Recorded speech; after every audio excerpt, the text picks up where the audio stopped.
The Congressional Budget Office just revised its deficit forecast upwards by almost $2.5 trillion. What is the main cause? In plain English, it's reckless spending. I'm Jerry Boyer. It seems like everyone is on a complicated diet these days. Gluten-free, keto, metabolic, sugar-free. And with these diets comes special dietary protocol and food products. You can find plenty of advice on your social media sites, but you need expertise to purchase the right food items. A visit to Lil's Dietary Specialty Shop is necessary to shop the best food choices for a medical diet or health plan. Lil's Dietary Specialty Shop stocks all the hard-to-find foods you're looking for, like wheat and dairy alternatives, sugar-free baking mixes, healthy snacks, and more. There's no longer a reason to put off that diet you're supposed to be on when you have Lil's. The staff has personally researched and vetted each item in the store and has plenty of choices in stock. Lil's Dietary Specialty Shop on 111th Street in Mount Greenwood on the south side of Chicago. Stop in and shop in person or order online at lilsdietary.com and get your items shipped right to your home. lilsdietary.com. Shop, learn, and be healthy. Heat and humidity does not belong inside your home. It needs to stay outside. And it's important to have a heating and cooling company you know you can depend on. And that company is the original Arlington Heights Heating and Cooling, family owned and operated for 40 years. Arlington Heights Heating and Cooling keeps homeowners and business customers nice and cool in the summer and comfy and warm in the winter. Rest assured that Arlington Heights Heating and Cooling always sends their own highly skilled technicians. From service to installation, the work quality and customer service is the best. Check out their 5-star reviews online like this one. Rock solid group, always dependable and trustworthy. Call 847-545-1700 or visit arlingtonheightsheatingandcooling.com. That's 847-545-1700 or online at arlingtonheightsheatingandcooling.com. Get 20% off your first service and ask about their service contracts. The original Arlington Heights Heating and Cooling, not the biggest, just the best. Conveyors keep your products moving, but when they break down, it can cost your company time and money. If you need help with conveyors, call a company that has the expertise and capability to help. Hi, I'm Dave Van Camp, president of Vans Industrial. I've got over 40 years of personal experience in dealing with conveyors and their related parts. At Vans, we install and maintain all types of conveyors, including screw conveyors, belt conveyors, drag conveyors, and bucket elevators. And if you need related conveyor chutes, drives, guards, or dust collection, we can design and install all of these components for your conveyor system. Vans uses only the best and safest union-trained mechanics, insured at the highest levels to perform the job right.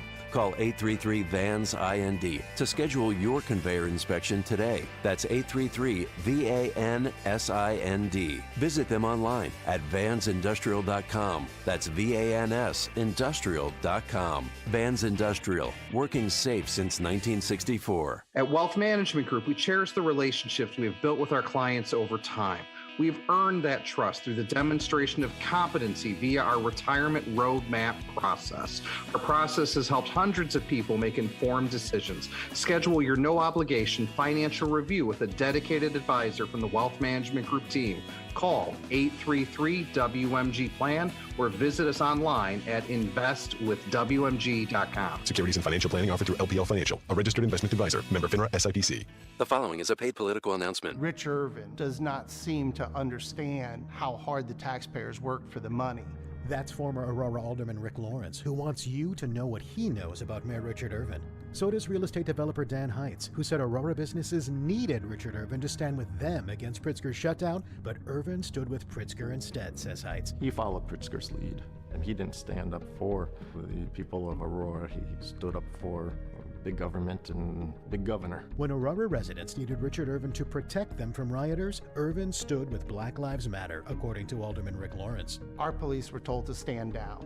Dan Heitz remembers. Basically, Richard Irvin dropped the ball. Protesters started rioting and burning. Police just standing there watching. Richard Irvin stood with a governor who locked down Illinois and rioters who burned down his own city. It's time for Illinois conservatives to stand up and vote no on Richard Irvin. If anybody confuses Rich Irvin with a conservative, they really didn't do their homework. Paid for by people who play by the rules pack. From the Matrix Home Solutions Studios, this is Chicago's Morning Answer on AM 560, The Answer. Listen to AM 560 The Answer online at 560theanswer.com, on the AM 560 mobile app, on your Alexa-powered smart speaker, and on TuneIn, iHeart, and on Odyssey. Portions of the following show may be pre-recorded. This is Chicago's Morning Answer with Dan Proft and Amy Jacobson on AM 560 The Answer.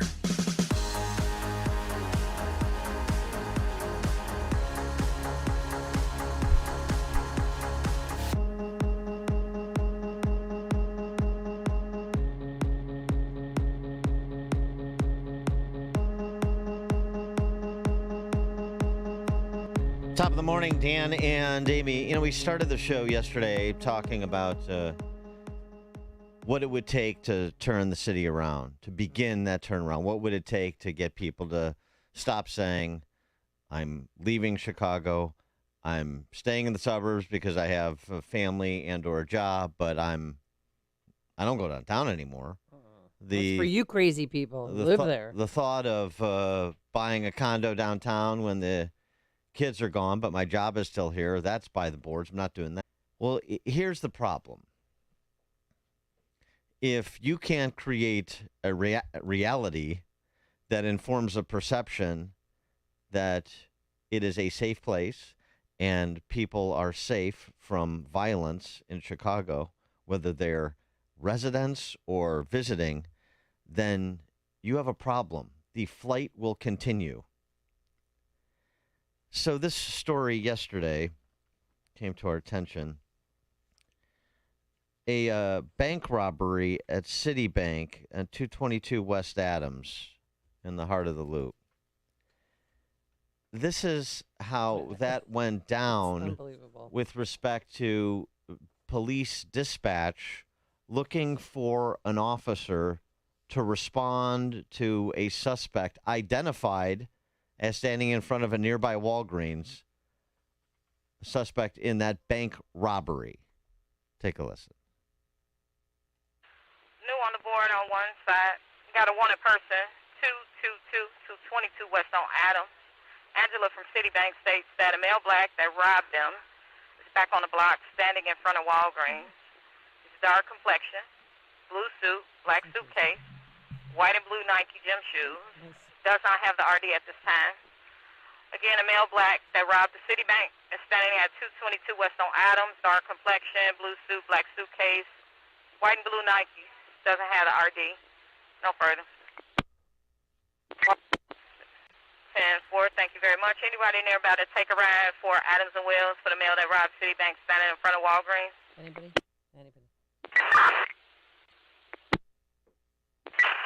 1807, David. Bueller? Anybody? Bueller? It's not like he's hard to find. He's wearing a suit, carrying a black suitcase and white and blue gym shoes. Bueller? And people don't wear suits in the city. Bueller? Don't have any available units in the area, Adams and Wells, for that wanted person. Male black, dark blue suit, black suitcase, blue and white Nikes. Standing in front of Walgreens. He's the same guy that robbed Citibank, according to Angela. A couple more minutes go by. Once again, we're still looking for a unit in the area of 222 West on Adams. Male black, dark complexion, blue suit, black suitcase, white and blue Nike gym shoes, robbed Citibank and is standing in front of Walgreens. Angela from Citibank does not have the RD. No further. Couple more minutes go by, and then we learn something else about the suspect. 1, 2, 3. There's a person wanted at 222 West Adams. The man that robbed them is back on the block in front of Walgreens. He's dark-complected, blue suit, black suitcase, white and blue Nike gym shoes. He didn't have the RD number with him. It's somebody at Citibank calling. 10-4. And it looks like they did have a robbery back on the 8th of June.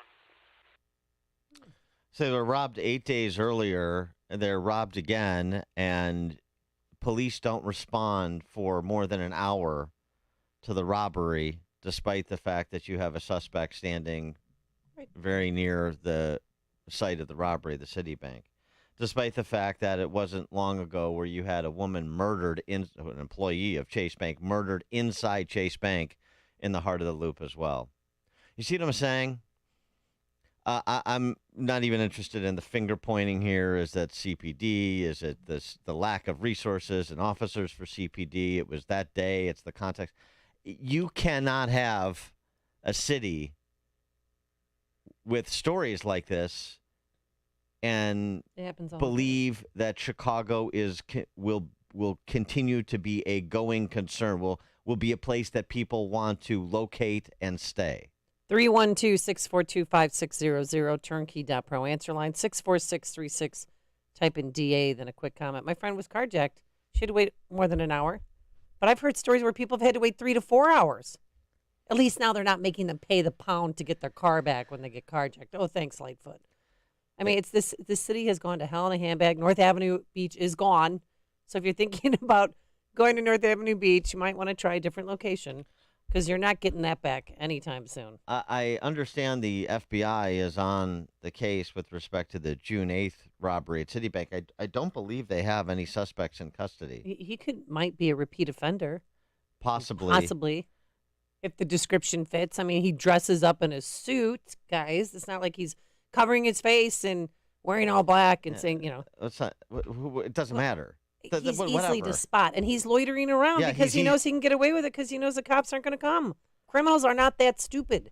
Yes, some are, but most, they know.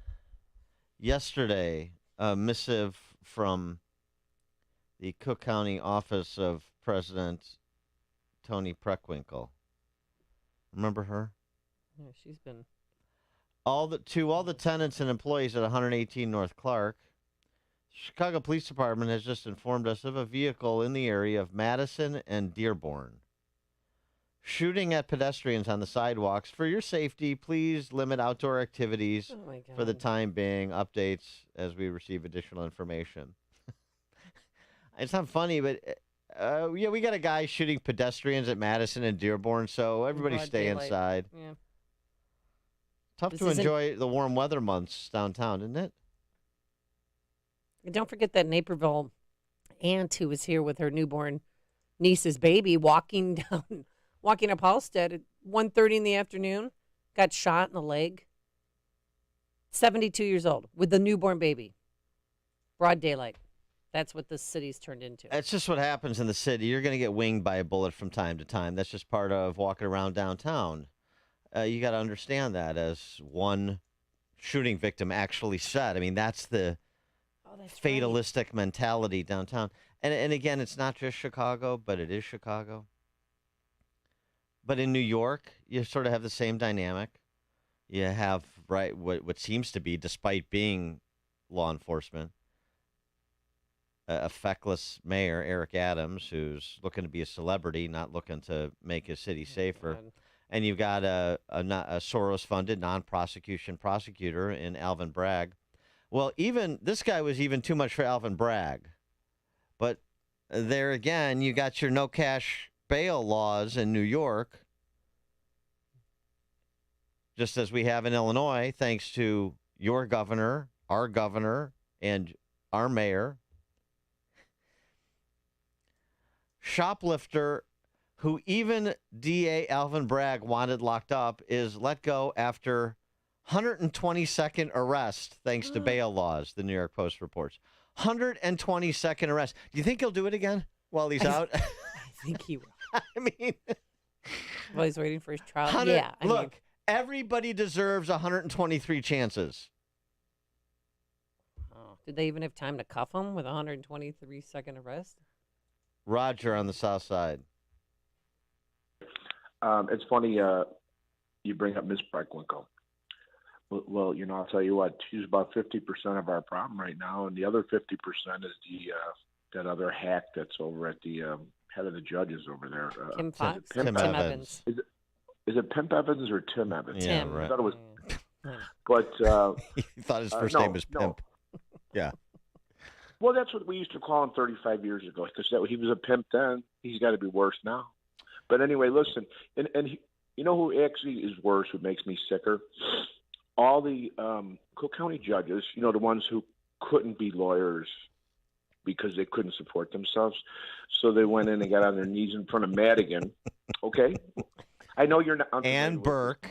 Don't leave out Ed Burke. And Burke. Well, the worst part about it actually is I blame those two old fossils, okay, for handing this over to that federal informant who is the head of the Cook County Board right now. So could you imagine being a white Greek judge? Now you got to go down and kiss Tony Blue Suit. She wears a blue suit 7 days a week. Very Don't smart. get too close.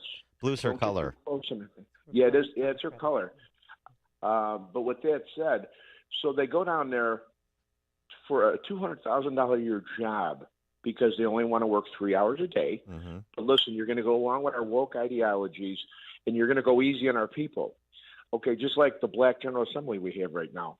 Okay, these people are so, well, I'm not going to say it, but, you know, hey, they're thinking, in case people who just got to Chicago is this. Well, you know, my block's all right. Well, you know, I know guys who live on the west side at 5500 West, you know, Madison, and well, my block's not bad. Mm-hmm. But you know, we're leading the country in killings in our general population right here, but my block's not bad. Mm-hmm. Okay, and that's the problem here. In between that and okay, well, the cartels and the illegals and the sanctuary city people will take the. No, if you're not leaving Chicago now, there's something wrong with you. and you know what? Listen, some of us have to stay, so we got to make the best of it. You're making a play for the Chicagoland Chamber of Commerce top spot, aren't you, Roger? Hey, Dan, they can build this. Like everybody's like, oh, there's a lot of work downtown. I go, listen, I don't care if they extend Randolph Street all the way to Harlem. Okay. Well, here, Amy, you live in Lakeview, right? Yeah, I do. Yeah, okay. All right. Well, good luck with that. Okay. Yeah. Oh, my. Well, you're still on the south side. Are you moving anytime, Roger? I'm already gone. I in the last 6 months, I got rid of 2 rental properties, getting rid of 2 businesses. The last is a single-family home. And secondly, I'm a little different. I'll tell you why. Because I won't – listen, I'm always armed, and I know how these people think, okay, and I won't hesitate. There's a difference, but there's not many people like me who are from this animal farm here. Do you know what I'm saying? I'm the guy that like they look at once and like easier target. Yeah, but let's not bother Roger. Okay, Roger Dodger, thanks. That was a very entertaining and illuminating call, I must say. I like how he's picked out Tony Preckwinkle's wardrobe. I like fossils. I think I'm going to adopt fossils to refer to Madigan and Burke and the other longtime members of the Irish Mafia. That's good. All right, coming up on Chicago's Morning Answer. Barrington 220 school board meeting. The natives up in Barrington are getting a little bit restless with their school board at 5:38. But now into the newsroom we go. Here is Mike Scott. 68 degrees at 5:32. 6 are dead after a helicopter crashes last night in West Virginia. The copter went down on a county road in Logan County, about an hour southwest of Charleston, the state capital. NTSB on the scene.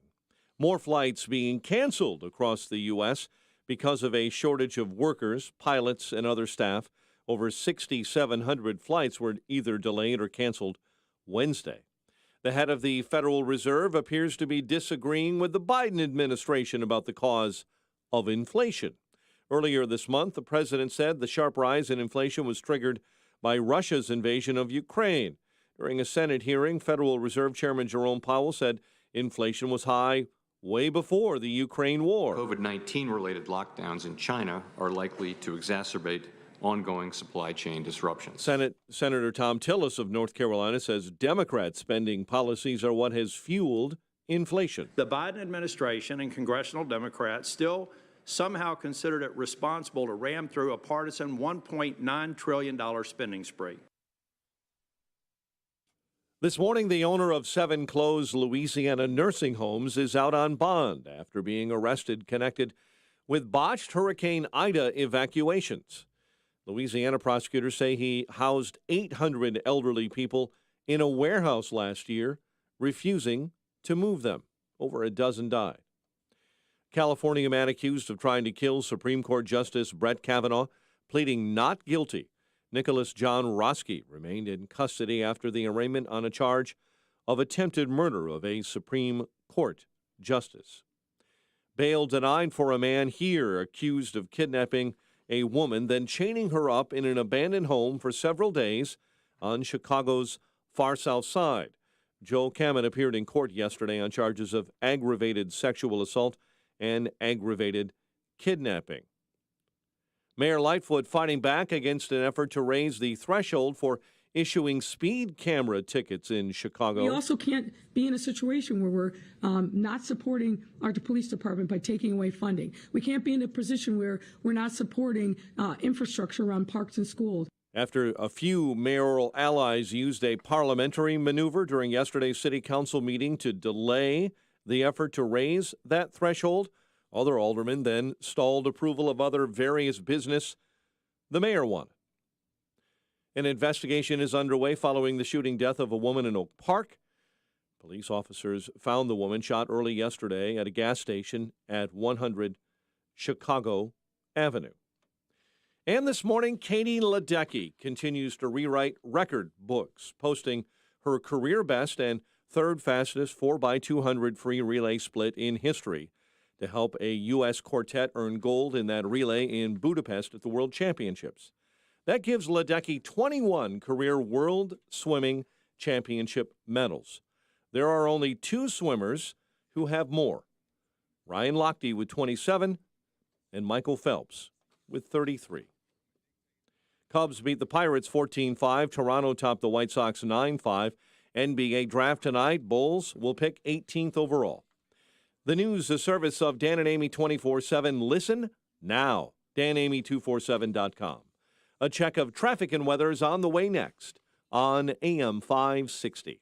You listen to this radio station for truth at a time when truth is an endangered species. Now, we want to invite you to listen to our sister TV network, Salem News Channel. You'll find us in the App Store or online at salemnewschannel.com or on Roku or similar devices. You'll see Hugh Hewitt in the morning, followed by Mike Gallagher. You'll see Dennis Prager, followed by Sebastian Gorka. And at 5 Eastern Time, our newest star, Andrew Wilkow, with Dinesh D'Souza at 7 Eastern. Salem News Channel, the antidote to the mainstream media. Barbecue, bags, and brews on the driveway sounds great about now, but are you ready to entertain on that dirty, oil-stained area you call your backyard? Why bother putting up the party lights in the garage when it'll only highlight the oil spills and stains on the concrete? No oil stain removal is too big or too small for Cabino Environmental. Homeowners and business owners can use the Cabino Oil Stain Remover. It's the most powerful oil stain lifting formula on the market. This is not the same stuff you think you can buy at the big box store. This is a concentrated stain lifter that goes deep into the concrete or brick for superior cleaning. You simply pour it onto the soiled area, let dry, and brush away. It's really that simple. If you need an expert that can come in and clean up that spill, click on CabinoEnvironmental.com. Their environmental response team will come to the rescue. For stains on your residential garage floor, patio around the barbecue, parking lot, or driveways, go to CabinoEnvironmental.com to purchase the Cabino Oil Stain Remover. Can't wait? Cabino Oil Stain Remover is available now at your local Rental Max. Available at all 8 Rental Max locations.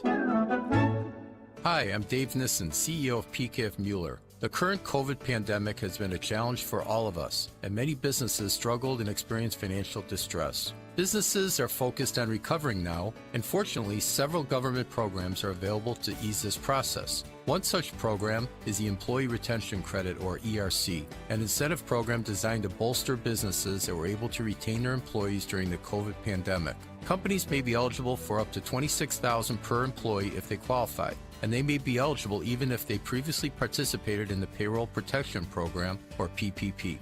Most importantly, this is not a loan. No repayment is required. Billions of dollars are still available, yet many companies are underutilizing this credit due to IRS changes on eligibility. Our dedicated ERC team can help to discover if your business is eligible, determine the amount, and assist with the filing of the credit. Contact me directly to learn more at 630-524-5274 or online at pkfmueller.com. Ready for 4th of July backyard barbecues this year? BBQauthority.com is ready, and they'll make sure you're prepared with their pre-4th of July sale. Go to BBQauthority.com for grills, kits, rubs, sauces, and the best grilling tools for grilling season. Get ready for great deals, top brands, and a huge selection in stock ready to ship to your backyard patio or deck right now. BBQauthority.com ConveyorAuthority.com is the very best in the barbecue business, hence the name Authority. Veteran-owned and like-minded people who love helping you master the art of a good barbecue. Stop by their Lyle showroom at 1704 Ogden and see the unbelievable backyard kitchen setups and their full lineup of smokers, grills, and accessories. Or check them out online at bbqauthority.com. Your online source for all things barbecue. Shipping is absolutely free for all orders over $50. Come on, celebrate the red, white, and blue with the pre-4th of July sale going on now. Ignite your passion and log on to bbqauthority.com today. Or visit the Lyle showroom at 1704 Ogden Avenue. Leaving a child in a hot vehicle can lead to their death very quickly. Set cell phone reminders or place something you'll need in the back seat so you don't forget your child is in the car. Look for your baby before you lock. 5:39, quick check on the roads this morning in the Team Hochberg Traffic Center, and this update a service of the daily podcast of Chicago's Morning Answer and the Sean Thompson Show. Reagan Memorial Tollway, that's I-88, westbound at Somonauk, accident, left lane blocked. Route 53 southbound, right lane blocked. Again, that's southbound at Northwest Highway, vehicle in the ditch this morning. And again, a rollover accident there being investigated. I-57, reminder that northbound and southbound are closed because they're taking down a bridge along 57 north and southbound in Kankakee this morning, and they will be in place with that work until 6 a.m. Stevenson stop and go this morning between Western Avenue and Ashland this morning on the inbound side, 34 minutes from 355 into DeSable Lakeshore Drive. Chicago's Morning Answer continues next. AM 560 Weather Center forecast. Plenty of sunshine today. Warmer with low humidities. High 87. 65 right now at O'Hare. Next news at 6. And Chicago's Morning Answer with Dan and Amy continues next on AM 560. The Answer.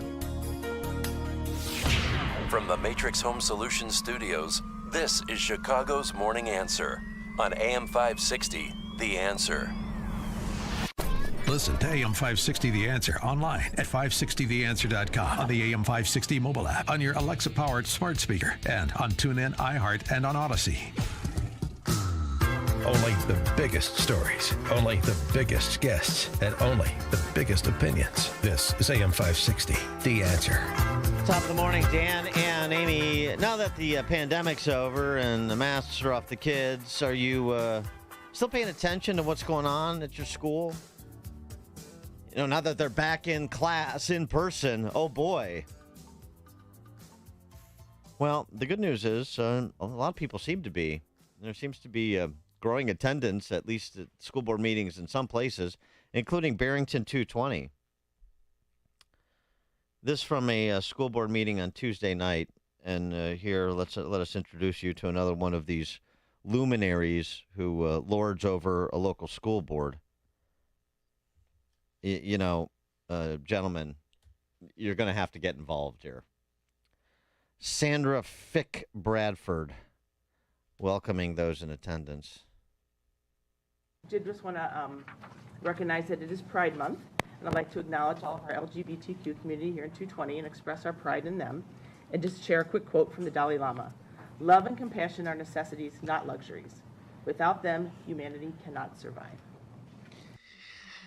Noted Eastern theologian Sandra Fick. Just trying to be hip, man. We are proud of you, and let me recite something from the Lama. Yeah. So she's got that going for her, which is nice. That's, by the way, what you just heard. Mm-hmm. When you hear it within your social circles, you see this. That is not compassion. It's sentimentality, which is barbarism. She is not a compassionate person. She's a barbarian.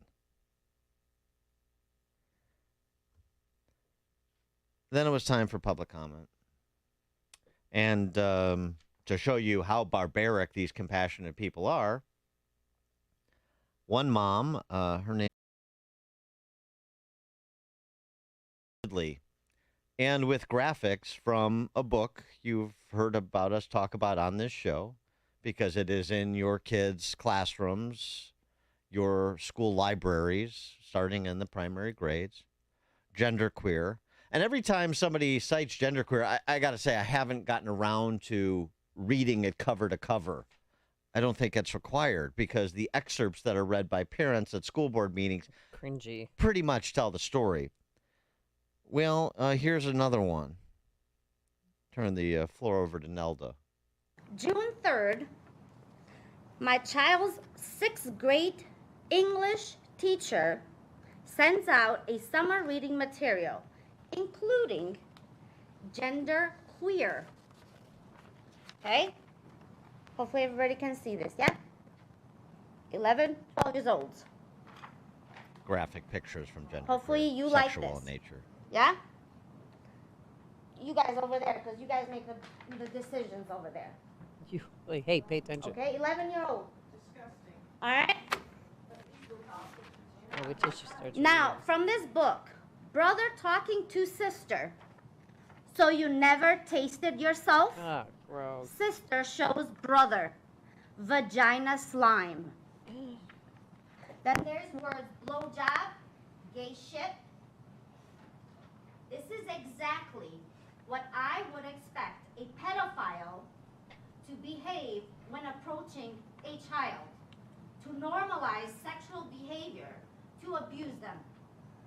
And this is how I see you. Stop sexualizing our kids. Stop abusing them. Thank you, Nelda. Margolzada. After Margolzada is Sylvia Coleman. Mm-hmm. Thank you. Thank you for accusing us of being pedophiles. Next, who else would like to accuse us of crimes against humanity? Is there anybody else who has any other Geneva Convention violations they would like to allege against this school board? They're so dismissive and rude. The parents. I mean, it's parents. My God. They're not human. You just accused me of being a pedophile. You just raised the issue of essentially behaving like a pedophile. Okay. All right. Next, we have Sylvia Nunez. Sylvia, please come to the lectern. These people are farcical. They are not adults. Well, they have to approve their summer reading list? The Board of Ed does, don't they? I mean, why would they allow that to happen? It's disgusting. They probably didn't even know they were doing it. Right. They're all innocent bystanders. I'm sorry. The teacher puts out a summer reading list. That's not an accident. She wasn't a passive observer. No, I know, but I'm saying. And the school board, the number of people in attendance at the meeting and other comments of this sort, if they hadn't been apprised previously, I think they've been apprised recently. So let's default to the position that as a school board member, you're supposed to be in touch with what's happening. I don't know what's going on. I'm just as upset as you are. That's the routine of the political hack when things go bad, when situations are discovered that they don't want discovered, when things are going poorly within systems under their control. Oh, God, I hear what you're saying. I'm outraged. I'm more outraged than you. Somebody should do something about this, but not me. Not the person in charge. Please. 312-642-5600, turnkey.pro answer line, 64636-DA, turnkey.pro text line. Hey, if the honkies in Barrington can stand up to their school board, how about the rest of you out around Chicagoland? And I mean really specifically in these wealthy enclaves, because that's where this stuff is the most pernicious, and then it sort of radiates out from there. Oh, well, look, the North Shore is doing it. Oh, Barrington's doing it. Oh, Naperville is doing it. Everybody should be doing it. No, everybody should be doing what Nelda just did, at minimum. And it's packed. These are not, this is a packed school board meeting in June. That was Tuesday night. Right. I'm just saying, people are they're not taking the summer off, parents, and I appreciate that. Yeah. Yeah. This is because they were there for the fight when we were trying to get school in-person learning back, when we were trying to get sports back, and Barrington was great. So was Naperville. There's certain districts that really, they came together. People have been asleep at the switch for a while, but at least we're seeing some people try to make up for lost time.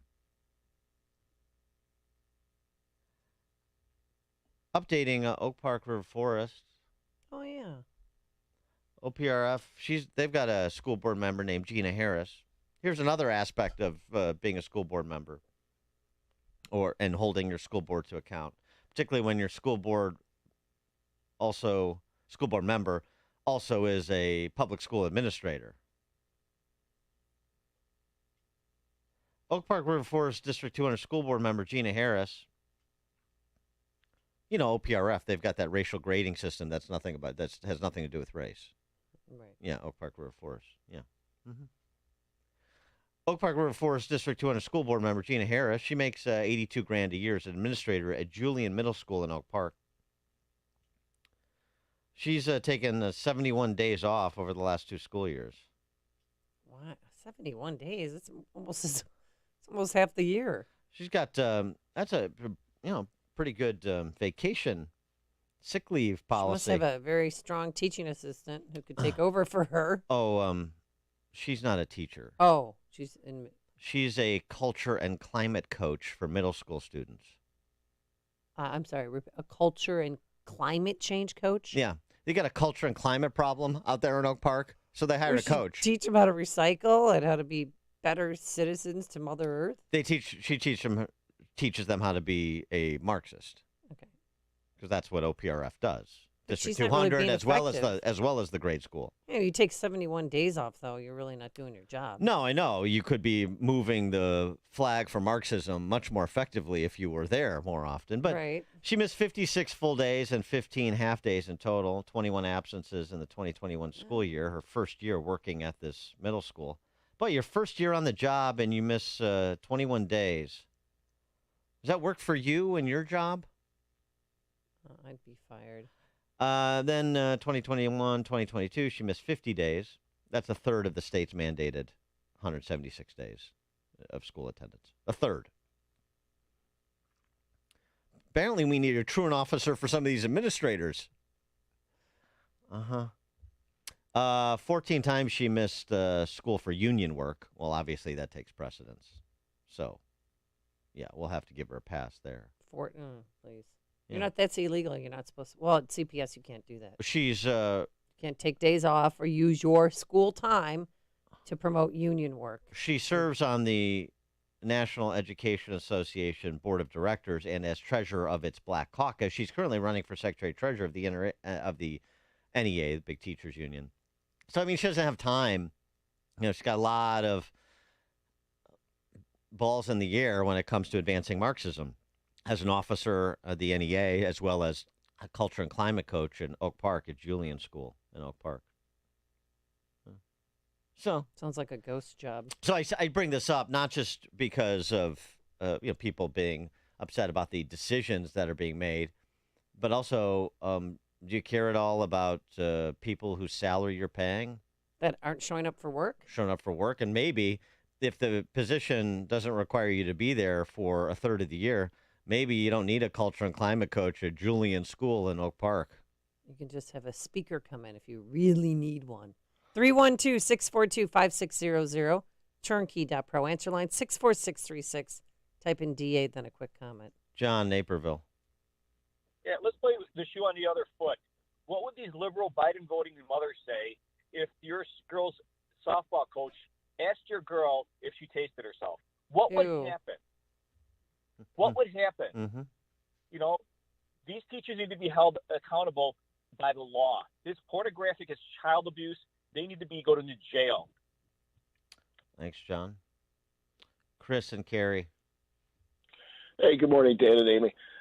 Obviously, Carrie is right next. All that money on TV. If their ads indicate how they'll run Illinois, forget them.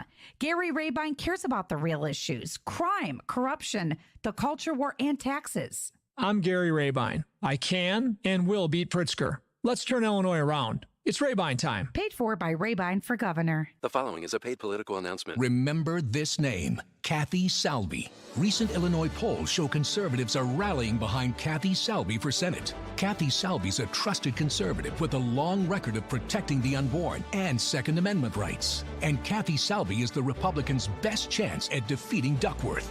On June 28th, vote for trusted conservative Kathy Salvi for Senate and ruin Joe Biden's day. Paid for by Kathy Salvi for U.S. Senate. I'm Kathy Salvi, candidate for U.S. Senate, and I approve this message.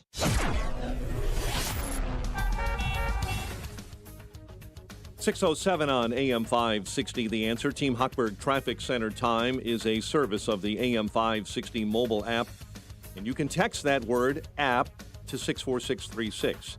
We'll start on Route 53 where there is a rollover accident. A right lane is blocked southbound at Northwest Highway. Vehicles in the grass right now, but still delays. The Reagan, problem stop-and-go traffic eastbound between Roosevelt and the Tri-State due to road work on the northbound Tri-State exit ramp. I-57 and the Bishop Ford are jamming into the Ryan merge right now. Inbound Dan Ryan at 16 minutes, 95th into the Burn Circle interchange. Stevenson inbound, 39 from the Tri-State into DuSable Lakeshore Drive with an accident inbound on the right-hand shoulder near Western Avenue. Chicago's Morning Answer continues next. AM 560 Weather Center forecast with Steve Williams. Plenty of sun, warm, low humidity. High this afternoon at 87. It'll be partly cloudy tonight, low 68. Sunny clouds, a hot one tomorrow, the high 90. And then partly sunny, warm, and afternoon, evening thunderstorm on Saturday, the high 85. I'm Steve Williams on AM 560, The Answer. It's 65 at O'Hare, 67 Lakefront, 72 Midway, 57 in Aurora, 61 at DuPage Airport. Your next news update is at 6:30. Chicago's Morning Answer with Dan and Amy continues next on AM 560, The Answer. From the Matrix Home Solutions studios, this is Chicago's Morning Answer on AM 560, The Answer.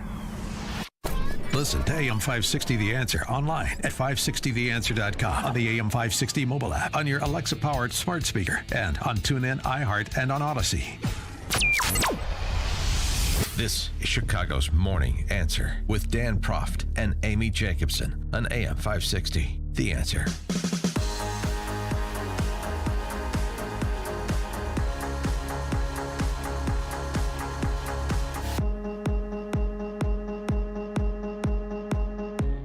Top of the morning, Dan and Amy. Got a big debate, important debate going on in Chicago. It's a debate between democracy and protecting our children. Wow, this sounds very important. Sounds epic. That's what I understand from Mayor Triple Threat and Alderman Tony Beal, that they are finally having the debate about first principles, fundamental truths about how we're going to organize the city of Chicago, these deep thinkers, these considered policymakers.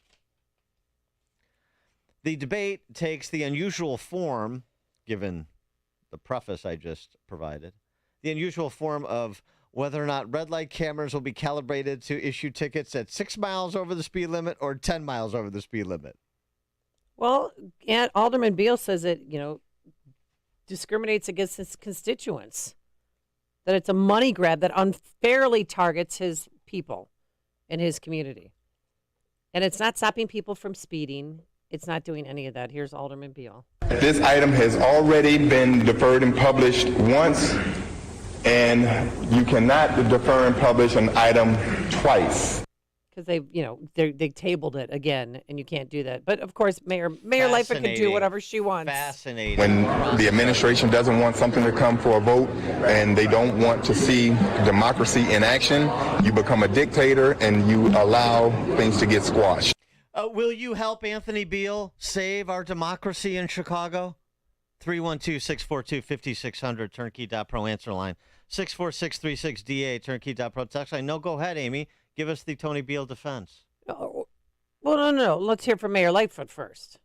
Because she says Alderman Beal and other aldermen, because it was voted out of committee 17 to 15, or 16 to 15, that they're putting children's lives, they're killing children. It's truly unconscionable that any city council member would even consider voting to allow increased speeds, let alone their spaces utilized by our children. Well, because what, you want them eliminated altogether? It's a money grab, Dan. Since they lowered it from 10 miles per hour to 6 miles per hour, $59 million more for the city to spend on what we don't know. And it's not stopping people from driving fast. Speed light cameras. It was a money grab. They were trying to get as much as they could get, so that's why they lowered it. It has nothing to do with safety. None of these red light cameras have anything to do with safety. Unless I'm wrong. But I just... Well, what do you want them eliminated altogether, right? Don't worry about my position. You want to defend Tony Beale's position. Well, give it to me. What's the defense? Oh, it's a money grab? Yeah, I know it's a money grab. So what? Yeah, and money that his constituents and people that live in Pullman don't have to spend. Tony Beale's the hero in this story? At least he's doing something. Well, he's been doing fighting this. He's been trying to lower this. Oh, he's doing He's been trying to raise this to 10 miles per hour, which it used to be at. He's been trying to do it for more than a year. And he finally has some people, I'm sorry, aldermen who slow. I want to start slow support and him. then build. Mm-hmm. And that's why he's doing it. Hero Tony Beale arguing about how many angels can dance on the head of a pin. 10 miles an hour over the speed limit or 6 miles an hour over the speed limit. The great debate in Chicago.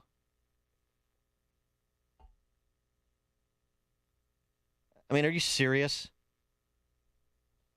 We get pinched all the time by these speed cameras. And when they lowered it from 10 to 6, it was bull jive, and it was about more revenue for the city because we're broke than about safety. So, yes, Alderman Beale, as you said, should be fighting to have all the red light cameras eliminated. What Alderman Beale is doing is fighting to keep red light cameras. My constituents are being discriminated against. This is outrageous. Let me give you some esoteric process argument about my measure before the body of 50 trained SEALs. Wow. Wow. I'm dizzy. He's fighting to keep red light cameras. And he's the hero in the story. Because if we get to, calibration at 10 miles over the speed limit, everything's right with the world again? It's no longer a money grab? His constituents are no longer being discriminated against? Unfairly targeted for money they don't have? All those arguments go away if you just increase it 4 miles an hour? You think that's compelling?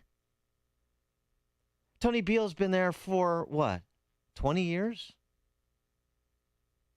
And all of a sudden he doesn't like the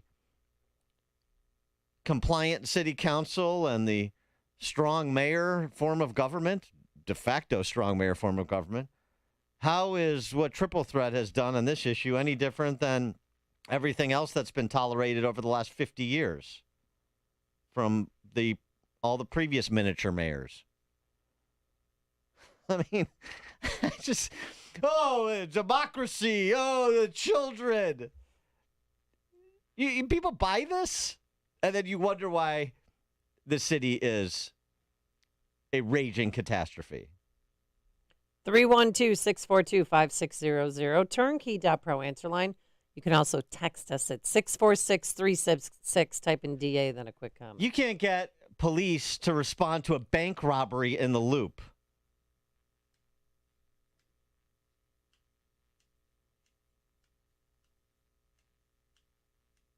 I mean, can you just let this wash over you for a second so that maybe some people can have some perspective return to them?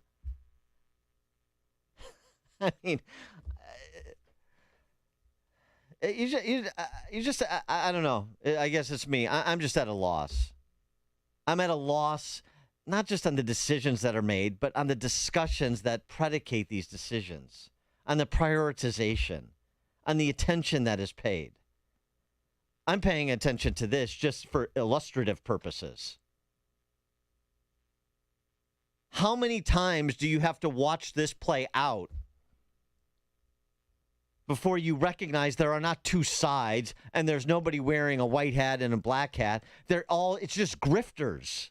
It's just grifters grifting, wanting to be king of the hill of the grifters. Whether it's the teachers union president du jour and the mayor du jour, or it's some alderman and the mayor over some, political issue. Tony Beale wants to protect, support from the red light camera community while also pretending to do something for his constituents, his long-suffering Southside constituents, I might add. And Alderman Michelle Smith now wants to put metal detectors at North Avenue Beach and hire private security. After, the fourth shooting there? Pete in Montgomery. Morning, Dan. Morning, Amy. So, it's not lost on me that that the mayor and the aldermen are arguing over the level of criminality. If this were about safety and following the law, there would be zero tolerance over the speed limit. But there isn't. So it's a specious argument from both of them. Yeah. To your point, Dan. Yeah. I mean, thanks for the call, Pete. Although, the whole red light camera thing, it doesn't improve safety. And by the way, removing the red light cameras, that doesn't mean I want Chicago police to be turned into meter maids either. Or, sitting at corners trying to get people for 5 miles over the speed limit. You think that's the endemic problem in Chicago? You have limited resources. Where do you want to prioritize them? Traffic tickets? No. The speed cameras do it for you. A stack of them. Hey, Tom and Oswego. Good morning, Dan and Amy. All I hear is these politicians and bureaucrats nibbling around the corners, trying to make themselves look good for the next election cycle. No one is solving problems in what are you talking, Tom? Nationally. What are you talking about? Haven't you heard the news? We renamed Asian carp. Dan, the problem is I am listening to the news, and every morning I hate getting up and going to work. And you know what? It's starting to affect my kids. These are smart kids. They're out in the business world, and now I can see it starting to affect them. Yeah. I tell you what, I've got a licensing problem with the state of Illinois right now. We called the state. Guess what? They can't even give us an answer as to what the problem is. They just put a ticket in and say they'll call you in 14 business days. I'm thinking, what are you talking about, 14 business? It is the, I tell you what, Dan, honestly, the systems are broke. And I would.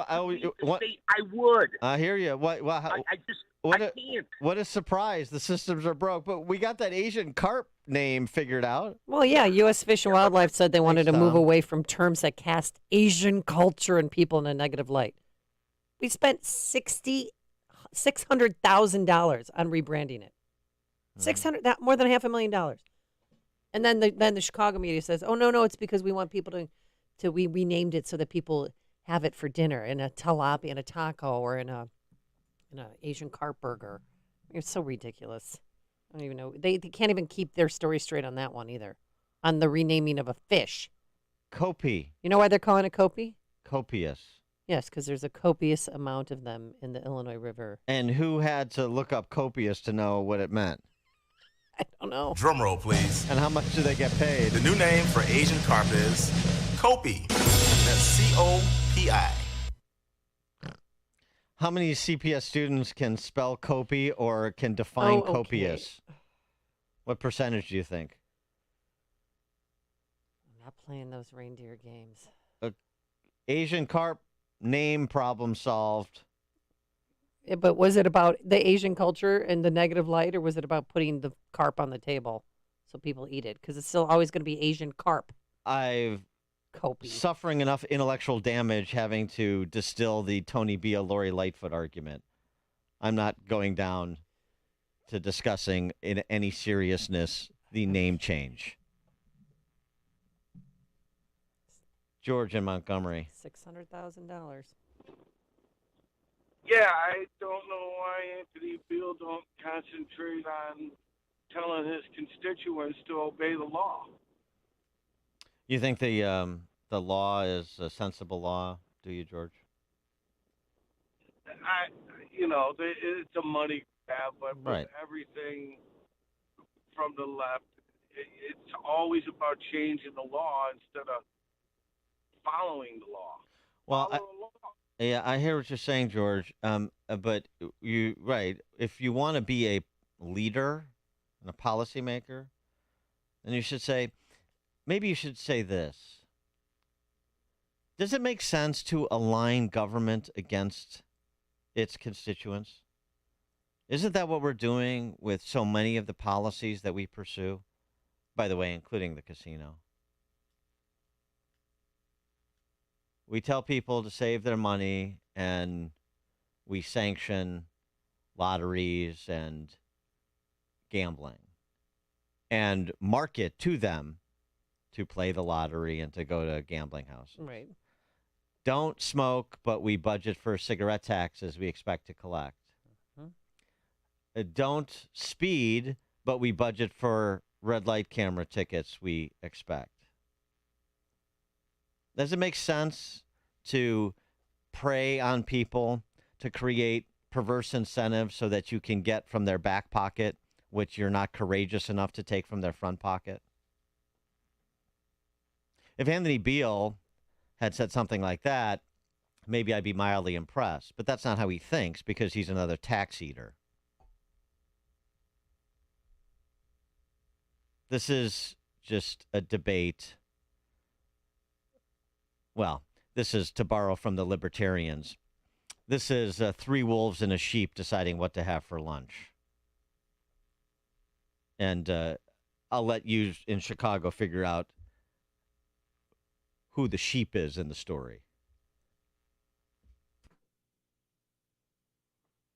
The stories you need to know to start your day. This is Chicago's Morning Answer on AM 560. The Answer. The following is a paid political announcement. Hi, I'm Bobby Piton, and I'm running for the United States Senate. Are you tired of high oil prices, runaway immigration, sanctuary cities and sanctuary states, food prices skyrocketing, the economy being shut down, bogus mandates, sexualization of our children, and more? Well, so am I. I'm the father of 5, and I've been fighting relentlessly for the past 19 months to restore the voice of the American people. I've testified in Arizona as well as Georgia and helped prove that fraud exists in multiple states. Please support my primary run by voting for me on June 28th. You can visit me at bobbypiton.com, and I have been endorsed by countless patriots, including General Flynn. Paid for by my campaign. Thank you, and God bless. Paid for by my campaign, Piton for U.S. Senate. Excuse me. Do you want your basement to be dry most of the time? If so, Permaseal is not the company for you. Permaseal hears story after story of homeowners who say their basement only leaks when it rains. Well, you don't worry about your living room or bedroom getting wet when it rains, so you should feel the same way about your basement. Why? Well, eventually that smell is going to creep its way up into your living quarters, and you don't have to live like this. Just call our good friends at Permaseal, 800-421-SEAL, 800-421-SEAL. They offer free estimates and transferable warranties, so you can rest assured you're getting the best value. For a permanently dry basement and a healthy home, you know who to call. Permaseal, with over 40 years experience and over 450,000 homeowners served, it's the name you can rely on for permanent waterproofing repairs. Call 800-421-7325 or visit permaseal.net and ask about their zero-interest financing for up to 45 months. The following is a paid political announcement. Fellow Republicans, this is Dan Patlack, Republican leader and former commissioner at the Cook County Board of Tax Review. When Sean Morrison joined the county board in 2015, I watched with interest to see how he would perform. After several years, I came to the conclusion that Sean was administering his office with integrity and working in the best interests of his constituents. This year, in the Republican primary, Sean has been the victim of character assassination of the worst kind by a phony Republican opponent Liz Gorman, who has been called a weasel by a federal judge and someone who is not to be believed when he ruled against her in a $4 million lawsuit. Voters cannot trust Liz Gorman. We need to keep Sean Morrison on the county board where he stands up for us against Kim Fox and Tony Preckwinkle. Don't be fooled by Liz Gorman's nasty attacks and outright lies against Commissioner Morrison. Please cast your vote for Sean Morrison, a real Republican we can depend on. Paid for by voters for Sean M. Morrison. All right, 24/7 managed IT services. Listen up, if you run or own a small business, that may seem like something only the big guys can afford, but that's not true. Turnkey can make IT resources happen for your business for an incredibly affordable price. Here's the deal. They offer a security system that hunts threats in real time using real people right here in the Midwest for just pennies an hour. They're experienced, certified professionals, not just a guy who comes out when things break. Turnkey, small business champions, helping you use the tools of technology for small business approaches. From IT services to consulting and now even marketing, contact Turnkey's professional team to help your business. If you have anywhere from 5 to 500 employees, they're the ones to contact. Visit turnkey.pro. That's turnkey.pro. I'm Bob Burke, founder and chairman of Burke America Parts Group, a family of brands that includes RepairClinic.com, an appliance and HVAC parts solution company that's grown into an international brand. Before AmericanEagle.com, we partially launched a new technology platform developed by another firm. American Eagle helped take our technology to a whole new level with digital marketing, software development, and business insights into our key markets, appliances, HVAC, and outdoor power equipment, and did so both on time and on budget. AmericanEagle.com has the resources, experience, and talent needed to produce solutions. Our new technology platform, developed by AmericanEagle.com, has produced tremendous results with higher traffic, conversion, engagement, and online revenue. If you have any home repairs you need to take care of, check us out at RepairClinic.com. If you need a world-class website or technology project, then I would highly recommend AmericanEagle.com. Call AmericanEagle.com at 773-NETWORK. That's AmericanEagle.com, 773-NETWORK. Attention. Hi, I'm attorney Anthony Mancini of the Mancini Law Group. If you or a loved one used a CPAP device manufactured by Philips Respironics for 6 months or longer and afterwards developed cancer or respiratory illness, you could be eligible for financial compensation.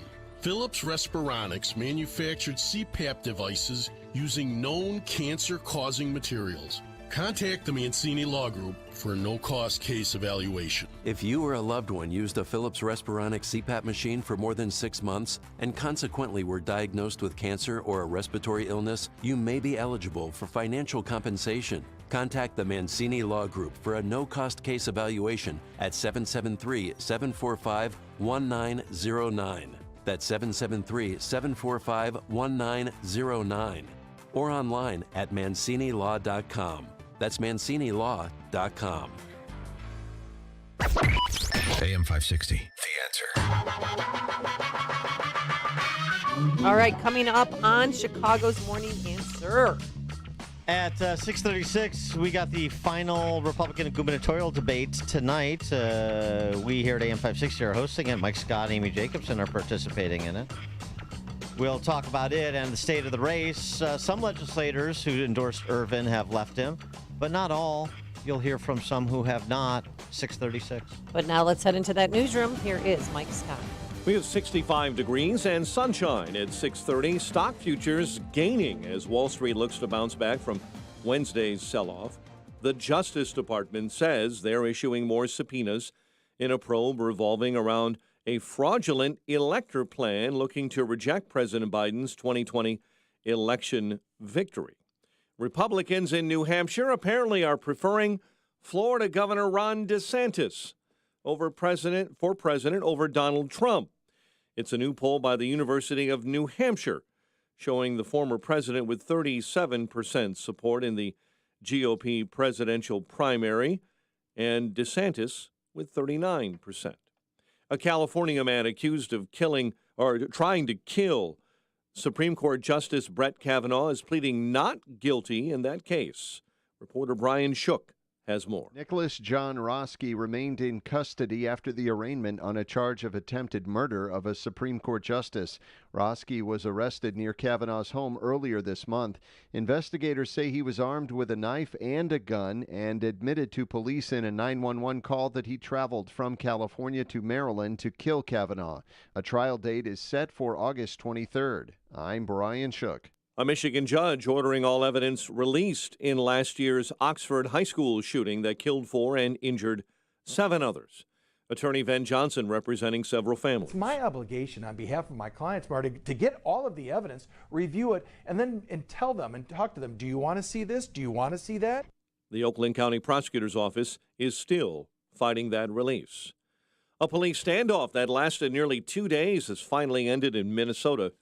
Authorities in Wright County near Minneapolis say the standoff began early Tuesday when Brandon Gardis was holed up in his home firing shots at several in the area. The sheriff's office says Gardis was finally apprehended late last night. Bail denied for a man accused of kidnapping a woman and chaining her up in an abandoned home on Chicago's far south side for several days. Joe Kamen appeared in court yesterday on charges of aggravated sexual assault and aggravated kidnapping. Chicago City Council passed new cooling requirements for residential buildings after 3 women died in their stifling apartments during a heat wave last month. Overall, this ordinance will help ensure that no matter the weather, all of our residents, no matter where they live, have access to temperature-controlled spaces. An investigation continues following the shooting death of a woman in Oak Park. The woman was found shot early yesterday in the parking lot of a gas station at 100 Chicago Avenue. Bears training camp kicks off next month. The team will be hosting training camp at Hallis Hall in Lake Forest from late July through August 21st, but only 11 practices will be open to the public, and all 11 will require a free ticket for entry. Cubs beat the Pirates 14-5 in Pittsburgh, while Toronto topped the White Sox 9-5. The news service of the Salem Podcast Network. Hear the latest podcast episodes from Charlie Kirk and Trish Regan. Many more. Subscribe free, salempodcastnetwork.com. A check of traffic and weather on the way next on AM 560. With America in crisis and lies abounding everywhere, we thought it was a good time to provide the antidote. That's why this radio station partnered with the all-new Salem News Channel. All the hosts you've come to know and trust on this station are right there on TV. Same great lineup, only now you get to watch as well as listen. Download the app on your Apple or Android device. Watch us on Roku or on SalemNewsChannel.com. On the radio, we're right here. On TV, we're right there. SNC is the antidote to the mainstream media. Hey everybody, it's Brian and Aubrey. And as you know, the folks over at MyPillow have a passion to help you get the best sleep of your life. They didn't stop by simply creating the best pillow. No, their product offerings continue to expand, and you're in luck because it's time for the BOGO extravaganza on multiple MyPillow products. Now's the time to join the millions of Americans who have changed the quality of their sleep with MyPillow. Right now, get buy one, get one free pricing on MyPillow bed sheets, Giza Elegance MyPillows, 6-piece towel sets, and Roll and Go Anywhere MyPillows, and so much more. So just go to the radio listener specials page at MyPillow.com and use the promo code GOOD. Or call 1-800-876-0535. And again, make sure you use the promo code GOOD. Don't miss this incredible opportunity to buy one, get one on select products. Call 1-800-876-0535, promo code GOOD, or go to the radio listeners specials page at MyPillow.com and use that promo code GOOD. Balance of Nature's fruits and vegetables in a capsule, changing the world one life at a time. I'm sleeping better. I wake up better. I was so groggy all the time. I didn't want to get up. When I wake up, I'm awake. I've got more energy. With my situation, I had 2 surgeries a year ago within 3 months. I had a hip replaced and a major back surgery. The circumstances where the surgeries were close together, and they knocked me down pretty good. And I'm feeling much stronger now. I just bought a bicycle, ready to start getting back into shape because I have the energy to do so. Start your journey to better health with Balance of Nature right now. Call 1-800-246-8751 or go to balanceofnature.com for more information or to place your order. Shipping is always free. And don't forget to get 35% off your first order as a preferred customer by using discount code CHICAGO. The following is a paid political announcement. Rich Irvin does not seem to understand how hard the taxpayers work for the money. That's former Aurora Alderman Rick Lawrence, who wants you to know what he knows about Mayor Richard Irvin. So does real estate developer Dan Heitz, who said Aurora businesses needed Richard Irvin to stand with them against Pritzker's shutdown, but Irvin stood with Pritzker instead, says Heitz. He followed Pritzker's lead, and he didn't stand up for the people of Aurora. He stood up for big government and big governor. When Aurora residents needed Richard Irvin to protect them from rioters, Irvin stood with Black Lives Matter, according to Alderman Rick Lawrence. Our police were told to stand down. Dan Heitz remembers. Basically, Richard Irvin dropped the ball. Protesters started rioting and burning. Police just standing there watching. Richard Irvin stood with a governor who locked down Illinois and rioters who burned down his own city. It's time for Illinois conservatives to stand up and vote no on Richard Irvin. If anybody confuses Rich Irvin with a conservative, they really didn't do their homework. Paid for by people who play by the rules pack. The following is a paid political announcement. Across northern Illinois, Republicans are talking. And they are saying that the nomination of Judge John Novarini will give Republicans the best chance to win a majority on the Illinois Supreme Court. Judge Novarini is a committed Christian. As a family law judge, he always protected parents' rights and our children. As presiding judge of the Criminal Law Division, Novarini always understood the punishment needs to fit the crime. Novarini is fiercely independent and not beholden to the trial lawyers or any special interest group. John Novarini, a consistent conservative judicial philosophy. No surprises on the bench. On Tuesday, June 28th, nominate Judge John Novarini for the Illinois Supreme Court in the 2nd Judicial District Republican primary. Endorsed by Republican leaders Chris Lawson in Kane County, Sheriff Bill Prim and Cal Skinner in McHenry, and pro-family leader David Smith. Paid for by Citizens for Novarini. Mike Bonavolonto, Treasurer. 6:38, Team Hochberg Traffic Center time. This update is a service of Discover. If you're a valued customer, you deserve a simple gesture of appreciation from your credit card company, and that's why Discover matches all the cash back you've earned at the end of your first year. Discover. Exceptionally common sense. Learn more at discover.com/match. Limitations apply. Kennedy inbound 32 O'Hare into the Burns Circle interchange. Ike inbound 48 390 to the old post office. Stevenson this morning, 45 from 355 into DuSable Lakeshore Drive, and the Dan Ryan 26, 95th into the Circle. Chicago's Morning Answer continues next. AM 560 Weather Center forecast. Plenty of sunshine today. Warmer with low humidity and a high of 87. Currently, we have 65. Next news at 7. Chicago's Morning Answer with Dan and Amy continues next. On AM 560, The Answer. From the Matrix Home Solutions Studios, this is Chicago's Morning Answer on AM 560, The Answer. Listen to AM 560 The Answer online at 560theanswer.com, on the AM 560 mobile app, on your Alexa-powered smart speaker, and on TuneIn, iHeart, and on Odyssey. Only the biggest stories, only the biggest guests, and only the biggest opinions. This is AM 560, The Answer. Top of the morning, Dan and Amy. We've got the final Republican gubernatorial debate tonight at the MAC at College of DuPage. 7 o'clock, and it's going to be broadcast on our airwaves live, 7 o'clock. Yes, doors open, by the way, at the MAC at 6:30. Each candidate got 200 tickets to hand out. We handed out here at AM 560 250 tickets, and there's still some space available. So come on down. Again, the doors open at 6:30 this evening, and the debate begins at 7 o'clock. Have you made your decisions yet, or are you waiting for the big AM 560 debate? Oh, you make your decision. 312-642-5600, turnkey.pro answer line. 646-36DA, turnkey.pro text line. I talked to a number of suburban women and women in Chicago yesterday, and a lot are undecided. And some have flipped. Some have flipped from Sullivan to Bailey. Some have flipped from Bailey to Sullivan. And a lot, I mean, I talked to 13 people, which is a lot for me because I had to dig deep. But they're all watching this debate tonight to see. Or listening. Or listening. Yeah, well, some are coming down to the event, too, to make sure, this is it. This is the final stretch. Election is Tuesday. I want to do some advertising for Richard Irvin because I want... He's not showing up, by the way, tonight. Right. I want people to remember who was where. It's always good to have some institutional memory. Remember the choices that people made.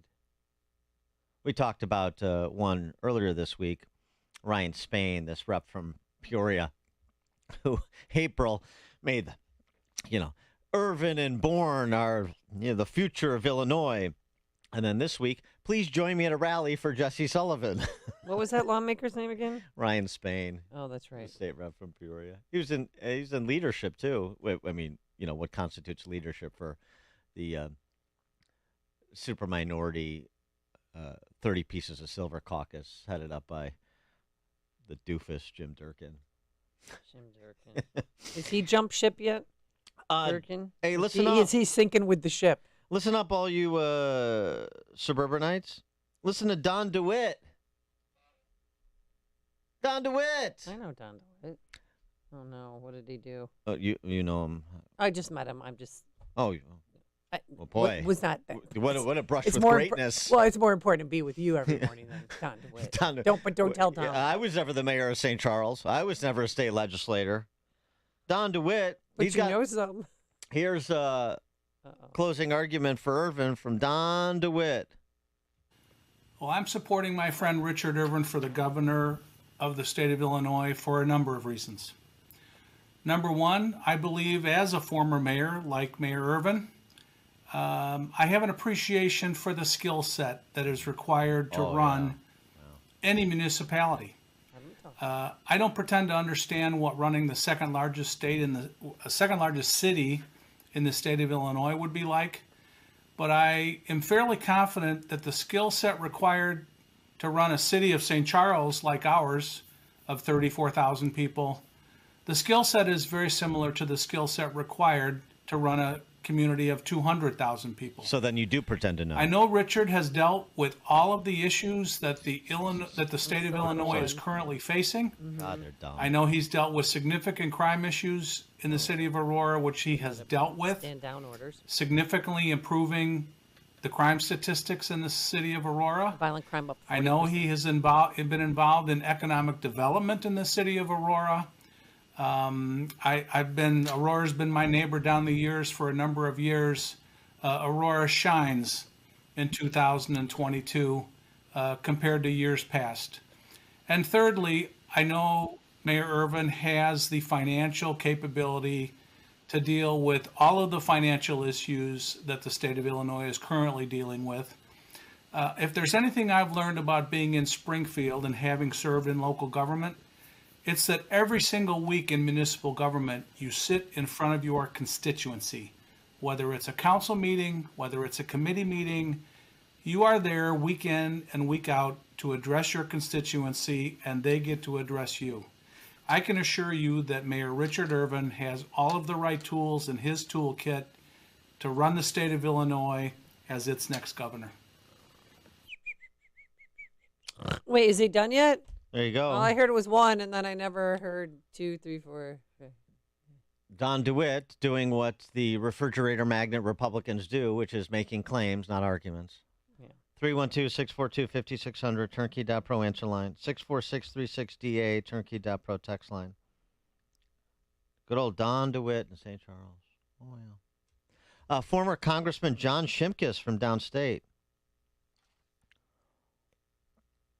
Richard Irvin has a heart for public service, and that he's willing to sacrifice a lot to improve the lives of the people in the state of Illinois.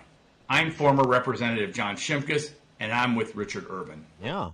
And I have a gun to my head. Good. I mean, doesn't it sound like it? Oh, that was really genuine. I'm really feeling the love for Richard Irvin with that, aren't you, Dan? Whew. Do you have any more? This is fun. I want Is people, this like their last push? people to take stock, particularly in the suburbs up here, but also downstate. I mean, I know Trump is coming in for Mary Miller this weekend in Quincy. And who's he going to support? Is he going to back any candidate? We'll see. He's backing Mary Miller and Rodney Davis, which is why I'm mentioning it. And that's another race. I hope Mary Miller wipes the floor with Rodney Davis, another refrigerator magnet Republican who started out as a conservative back 20 years ago, 25 years ago now, when I first met him, and now has just become just another guy like Don DeWitt. Soft Republican, moderate Republican, or even worse? It's not even moderate versus conservative. They are one-dimensional, cardboard cutout people. It's embarrassing. It's embarrassing to listen to them just prattle on, stringing words together, almost like Kamala Harris, where it doesn't really matter which order in which the words are presented, because they're not saying anything. They just want to be considered some sort of village elder.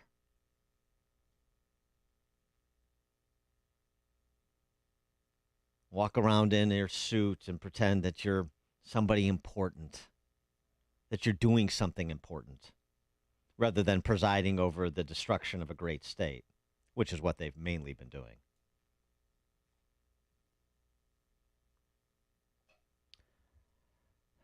Dr. Yerkes in Oak Lawn, you're on Chicago's Morning Answer. Hi, I'm Dr. Yerkes. Thanks, Dan and Amy. I'm Dr. Yerkes. I'm running for Illinois 31. I'm running against Mary Flowers, who's been in Springfield for 38 years, a Madigan ally. And what are we talking about? Inflation, crime, corruption, taxes, school choice. I'm endorsing the next governor of Illinois, Darren Bailey. Thanks for the call. Doc Clay and Wheeling, you're on Chicago's Morning Answer. Morning, Dan and Amy. Seems like Don Dimwit can read a script just slightly better than Joe Biden. Amazing. Anyway, I could care less about an Illinois governor race. I know how things are done in the state of Illinois. 2 cigars wrapped with a $100 bill. My money's going elsewhere this year. I'm going to Arizona, all these swing states. I like Kerry Lake out of Arizona. Honestly, I could care less about Illinois politics anymore. State's already done for. Thanks, guys. So you're not going to vote? Are you registered? Oh, I'm still gonna vote. Still gonna vote. Who yeah. are you going to vote for? But probably Bailey. But the lesser of evils. Well, listen to the debate tonight and see if any of them, see if you'll solidify your vote for Bailey after the debate. Irvine is full of crap. Yeah. That city has gone to HE double hockey stick. One of my favorite butcher shops was broken into 3 times until the guy finally was like, "I'm done," and he retired and moved to Florida. So, but the numbers are coming out from the Aurora. 40% increase in violent crime in Aurora, and those numbers are coming from the Aurora Police Department. So they're not made up numbers. 18% increase in sexual assault. I mean, it goes on and on. Irvin is tackling the controversial issues, though. A reporter tweeting out, Richard Irvin, Republican candidate for Illinois governor and lifelong White Sox fan, tells me it's time for the White Sox to fire manager Tony La Russa. He needs to go, Irvin said at a campaign stop in Wakanda. He should have been gone a long time ago. Should I ask that question tonight to Gary Rabine and the poll group? Tony La Russa, should Tony La Russa go, stay or go? That's provocative. That's entertaining. Unbelievable. Sit down. Not your business. By the way, something Richard Irvin is going to do. What? He is going to destroy the record set by Ron Gidwitz for highest cost per vote in a Republican primary. Mark my words. Something else, and I'll probably present the data tomorrow. Or maybe a little bit later today before the debate. Maybe that can inform the debate. Why don't you help a sister out? Well, before the debate. Okay. That reputed Sullivan surge, that Sullivan's and the phony poll I told you about on Monday, explained to you why it was not accurate. Yeah, that Sullivan surge is not real. Now, it's very possible that Richard Irvin could finish third. It's possible he could finish a distant second, too. It's possible that Jesse Sullivan could finish a distant second. But where the race stands right now, there is no surge from either one. Oh, sorry. Please provide the data before tonight. Frank in Arlington Heights. Yeah, I'm all for Darren Bailey, and I'm saying that too because I think that out of all the candidates that the Republicans are putting up, he is the only one who has a chance against J.B. Pritzker. I don't think Sullivan really could. I just don't see it. He's spent too much time in California. Bailey presents the contrast, the downstate farmer. He is a man with a completely different set of values than J.B. Pritzker, and he can give the government of Illinois back to its people, much like Ronald Reagan gave the government back to the people of the United States for a while. He could do that here in Illinois. He could present that contrast. His 102 county tour that he's doing shows that he's trying to reach the entire state. He is the candidate who can beat J.B. Pritzker, and he is the candidate who J.B. Pritzker is most afraid of because that would be a big embarrassment for our governor to lose to Darren Bailey. Thanks for the call, Frank. It's interesting you say that because, of course, the perception because of the money spent by the DGA, Democrat Governors Association, is in the millions, right? Is touting Bailey as a conservative, essentially, and attacking Irvin. So the argument goes that clearly Spalding is most afraid of Richard Irvin, doesn't want to face Richard Irvin. That's probably true. It's probably true that he's doesn't want to face Richard Irvin, and it's probably true that he'd love to face Bailey, not just because he thinks he's too conservative for the state of Illinois, like Jim Edgar thinks, is what I'm saying. But also, I'll teach Darren Bailey a lesson. Teach him a lesson for standing up to me during the pandemic. I'm gonna squash the one voice of dissent from the Illinois General Assembly during the lockdowns and the shutdowns and the mask mandates. I'll teach him. I'll show him. Remember when he walked in too, and he was the only one unmasked, and people were fainting, like, "Oh my God, he doesn't have a mask on. We're all gonna die." And nobody died. Freaks. So it wouldn't surprise me that Jelly Belly, being a small man in character, would want to deliver a real resounding victory against Darren Bailey, in particular because of his obstreperousness during COVID. But it may turn out that Darren Bailey could teach Governor Pritzker a thing or two.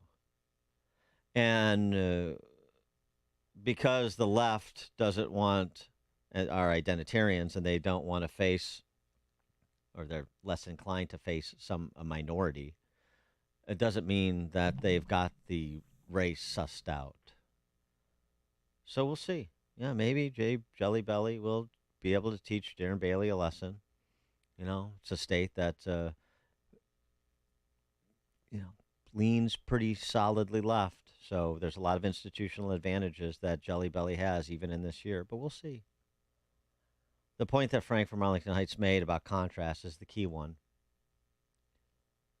It's also the thing that the institutional Republicans, the refrigerator magnet Republicans like Don DeWitt, haven't understood for a long time, as we have seen the Republican Party descend towards oblivion, which is that elections about choices, about matchups, about contrasts, competing visions. And when you're just going to mimic the other side, you're going to diminish your standing, and that's exactly what's happened. So the only way that you reshuffle the deck is to challenge people to consider something they haven't even been asked to consider in 30 years, at least. Probably more like 50. So it's a flyer, as it would be with any of these candidates. But we'll see how these 30 pieces of silver Republicans who've all rolled in for Bailey, because all rolled in for Irvin because of Ken Griffin's money. We'll see how they react to Bailey. I mean, if they show themselves to be the rats they've shown themselves to be to this point, okay, it's fine. You don't need enemies inside your perimeter. Well, would Ken Griffin throw money at, not donate money to Bailey if he wins? You don't need enemies inside your perimeter. You unify with those who are up for the battle, and those who aren't, okay, well, we'll just have to fight without you. That's how it is. You've made the switch, and it feels so good. You've switched to Chicago's Morning Answer on AM 560. The Answer. The following is a paid political announcement. Hi, I'm Douglas Warlick, and I'm asking for your vote for Kane County Clerk in the Republican primary on June 28th. I understand the challenges that Kane County residents face, and I am committed to bringing fiscal responsibility to our local government while serving the public with best practices for fair and honest elections. As a trial attorney and family law lawyer for over 40 years, I respect the rule of law. However, the incumbent Kane County Clerk, who has held that office for 20 years, did not follow the election laws in 2020. For example, he whimsically decided not to use provisional ballots in spite of the clear language of the Illinois Election Code. And even worse, the debacles continue as he is not honoring the roles of election judges and poll watchers in this current election cycle. I pledge to serve the people of this county with integrity and transparency, starting with a complete cleansing of our voter rolls. Please vote for Doug Warlick for Kane County Clerk on June 28th, or vote early. Paid for by citizens for Doug Warlick. The following is a paid political announcement. Hi, I'm Bobby Piton, and I'm running for the United States Senate. I'm a God-first U.S. constitutionalist candidate, father of 5. My parents survived World War II and communism in Poland and were graced by God and the American people to be allowed to immigrate to the United States. For the past 19 months, I have been working relentlessly to return the favor by restoring the will of the American people through my work on voter integrity. I have fielded questions by Mayor Rudy Giuliani at the Arizona State Senate hearings, testified at the Georgia State Senate hearings, and exposed fraud in Pennsylvania. I have become friends with and have been endorsed by General Michael Flynn. Please vote for me in the primary on June 28th and visit me at bobbypiton.com to find out more. Thank you and God bless. Paid for by my campaign, Piton for U.S. Senate. The following is a paid political announcement. Some secrets are dangerous. Just ask Commissioner Sean Morrison. Morrison worked with a local sex offender, a man with dark secrets. Sean Morrison's employee preyed on children. Here's the most troubling part. Sean Morrison vouched for that pedophile. He asked a judge to let the pedophile travel out of state. The judge trusted Morrison and let the pedophile travel.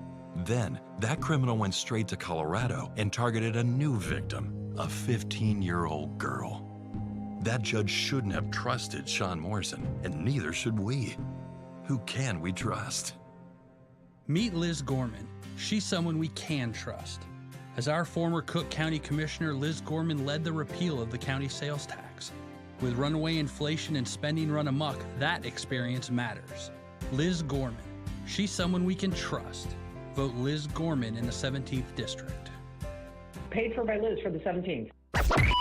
AM 560. The Answer.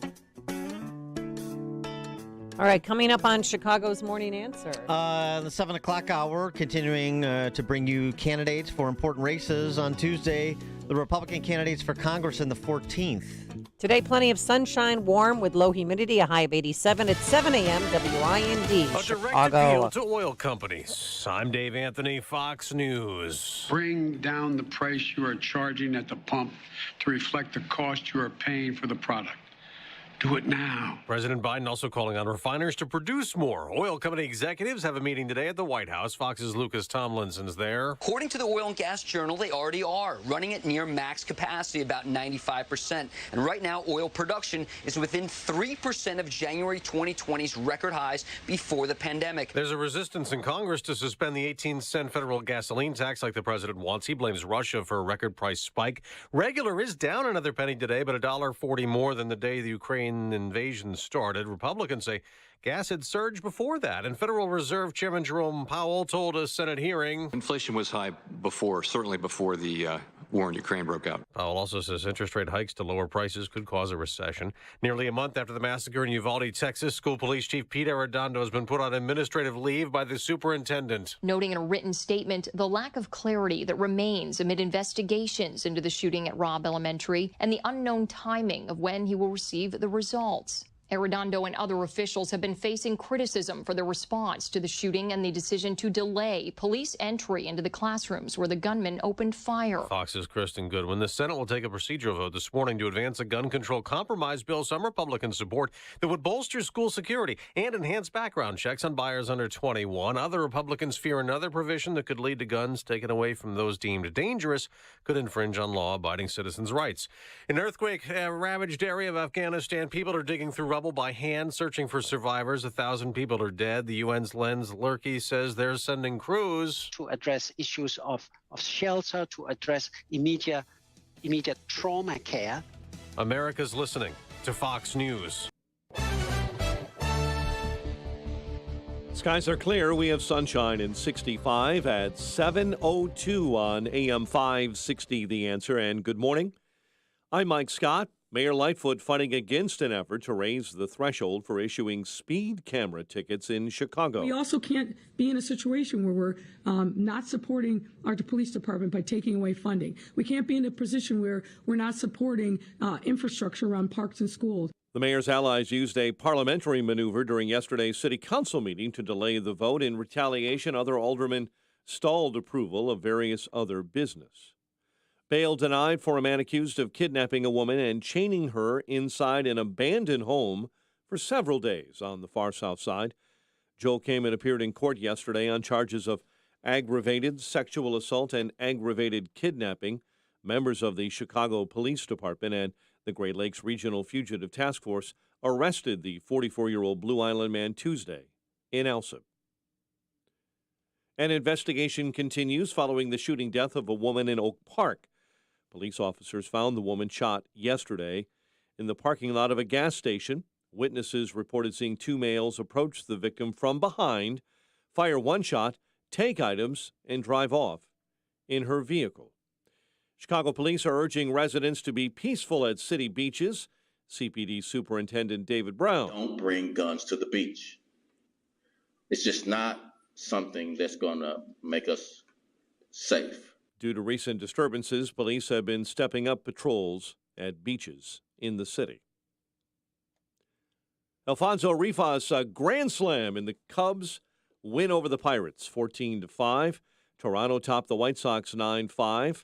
NBA draft tonight, Bulls have the 18th pick overall in the first round. The news, a service of the Daybreak Insider podcast. Hear the latest reporting and analysis of the day's most important stories each weekday morning on the Daybreak Insider podcast. 7:04. A check of traffic and weather on the way next on AM 560. On Thompson Show. The agenda of the fascist Marxist mafia of the Democrats is completely and totally unconstitutional. And the audacity of these idiots, leveraging private companies to tell them how to produce and where to invest. If these companies had any backbone at all, they would shut this damn country down to its knees. The Sean Thompson Show, weekday afternoons at 4 on AM 560. The Answer. The following is a paid political announcement. For decades, self-serving politicians in Illinois have put special interests over the people of this state. I'm Dan Brady, and I'm running for Secretary of State to make government work for you. As Secretary of State, I want to put you first by modernizing the office, reducing wait times, and supporting law enforcement. By partnering with the brightest innovators and technology experts, we can make the Secretary of State's office work for you. Vote Dan Brady, Republican, on June 28th. Paid for by friends at Dan Brady. The economy is headed directly for a disaster. The Fed can either raise rates to lower inflation and trigger a stock and housing market crash, or it can keep rates low and potentially cause hyperinflation. That is why you must take action to protect your savings right now. Hi, this is Stephen K. Bannon, and I urge you to diversify your retirement account out of paper assets and into physical gold. The Birch Gold Group IRA is what I recommend to all my family and friends. And today, Birch Gold is giving away a free information kit about how gold IRAs work. To get your free copy, just text the word PROTECT to 989898. It's crucial for you to get this information before an economic disaster is in full swing. Again, text PROTECT to the number 989898 to get your free information kit on gold. There's no obligation or purchase required, so do it now. Text PROTECT to 989898. Action, action, action. Use your agency. Take action today. I'm Bob Burke, founder and chairman of Burke America Parts Group, a family of brands that includes RepairClinic.com, an appliance and HVAC parts solution company that's grown into an international brand. Before AmericanEagle.com, we partially launched a new technology platform developed by another firm. American Eagle helped take our technology to a whole new level with digital marketing, software development, and business insights into our key markets, appliances, HVAC, and outdoor power equipment, and did so both on time and on budget. AmericanEagle.com has the resources, experience, and talent needed to produce solutions. Our new technology platform, developed by AmericanEagle.com, has produced tremendous results with higher traffic, conversion, engagement, and online revenue. If you have any home repairs you need to take care of, check us out at RepairClinic.com. If you need a world-class website or technology project, then I would highly recommend AmericanEagle.com. Call AmericanEagle.com at 773-NETWORK. That's AmericanEagle.com, 773-NETWORK. 7:07. Let's get an update on the roads. We do that, of course, in our Team Hochberg Traffic Center. Kennedy inbound right now at 34 minutes from O'Hare into the Burns Circle interchange. Kennedy outbound as you're traveling from the Circle to Montrose. 12 minutes on the flip trip, 32 back out to the airport. Ike inbound, 390 to the old post office in 51. You're jammed up right now, Manheim into California. Stevenson, 37 minutes from 355 into DuSable Lakeshore Drive. Outbound flip trip from DuSable Lakeshore Drive to 355 is only 23 minutes right now. Dan Ryan inbound, 21, 95th into the Burns Circle interchange. Traffic, a service of the AM 560 mobile app. Listen to AM 560 on your smartphone or mobile device when you download the AM 560 mobile app at 560theanswer.com/mobile. Chicago's Morning Answer continues next. AM 560 Weather Center forecast with Steve Williams. Sunshine, it'll be a warm day, but lower humidity. High today 87, partly cloudy tonight, low 68. Sun and clouds, a hot one tomorrow, the high at 90. Remaining warm Saturday, partly sunny, afternoon, evening thunderstorm, a high Saturday 85. I'm Steve Williams on AM 560, The Answer. 68 degrees officially at O'Hare. Next news 7:30, Chicago's Morning Answer with Dan and Amy. Continues next on AM 560, The Answer. From the Matrix Home Solutions studios, this is Chicago's Morning Answer on AM 560, The Answer. Listen to AM 560 The Answer online at 560theanswer.com, on the AM 560 mobile app, on your Alexa-powered smart speaker, and on TuneIn, iHeart, and on Odyssey. This is Chicago's Morning Answer with Dan Proft and Amy Jacobson on AM 560 The Answer.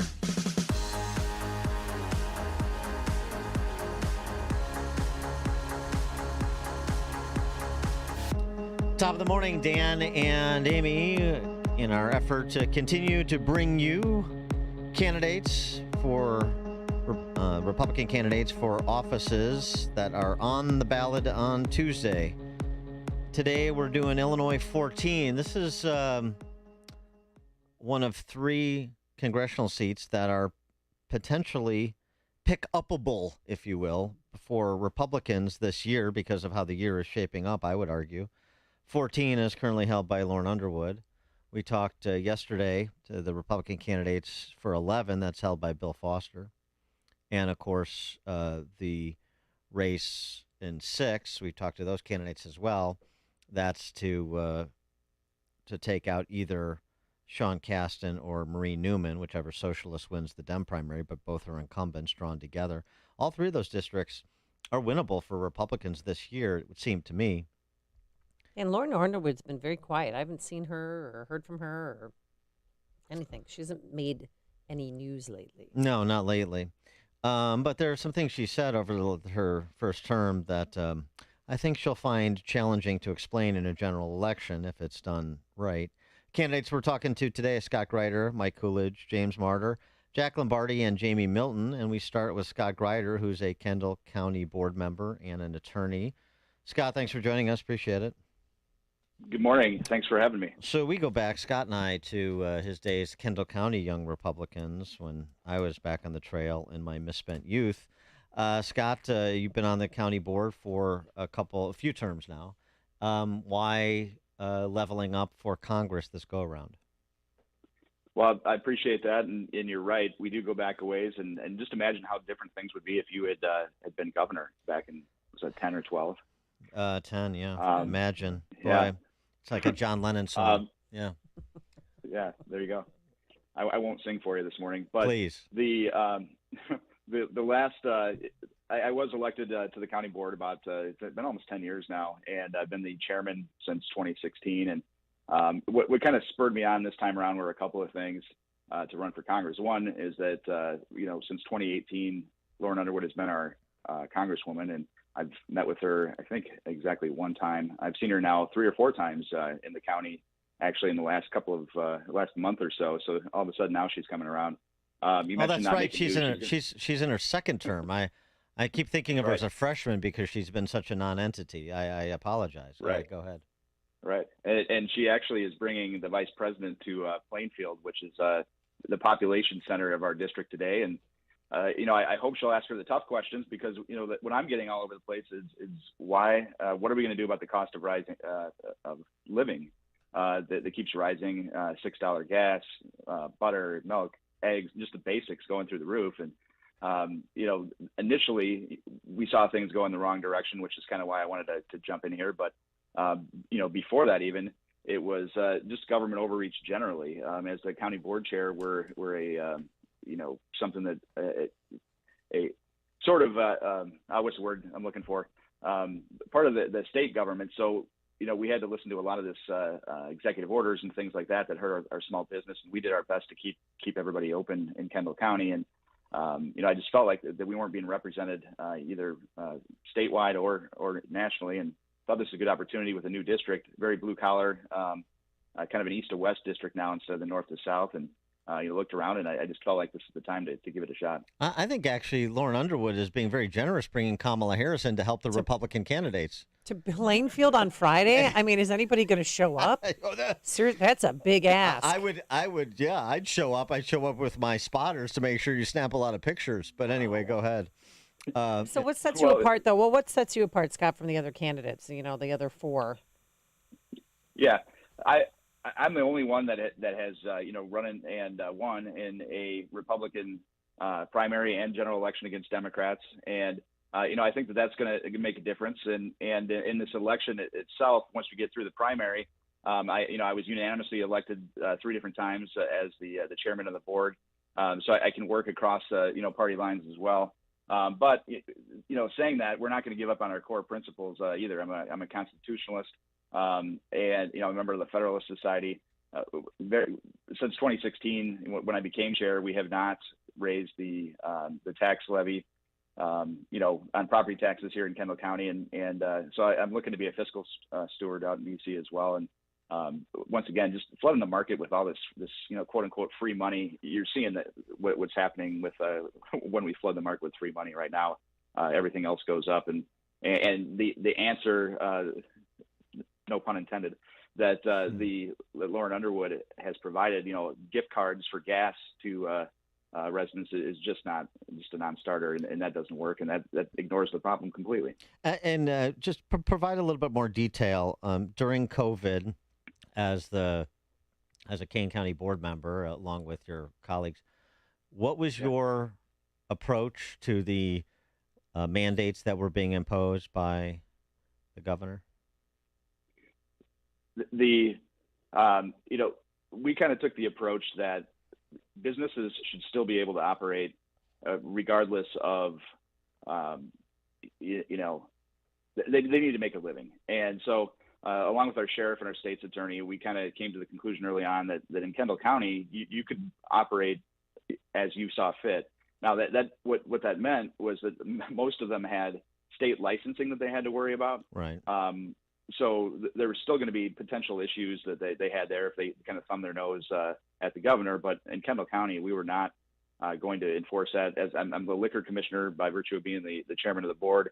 We allowed for packaged liquors. We didn't have anybody operating outside of their purview.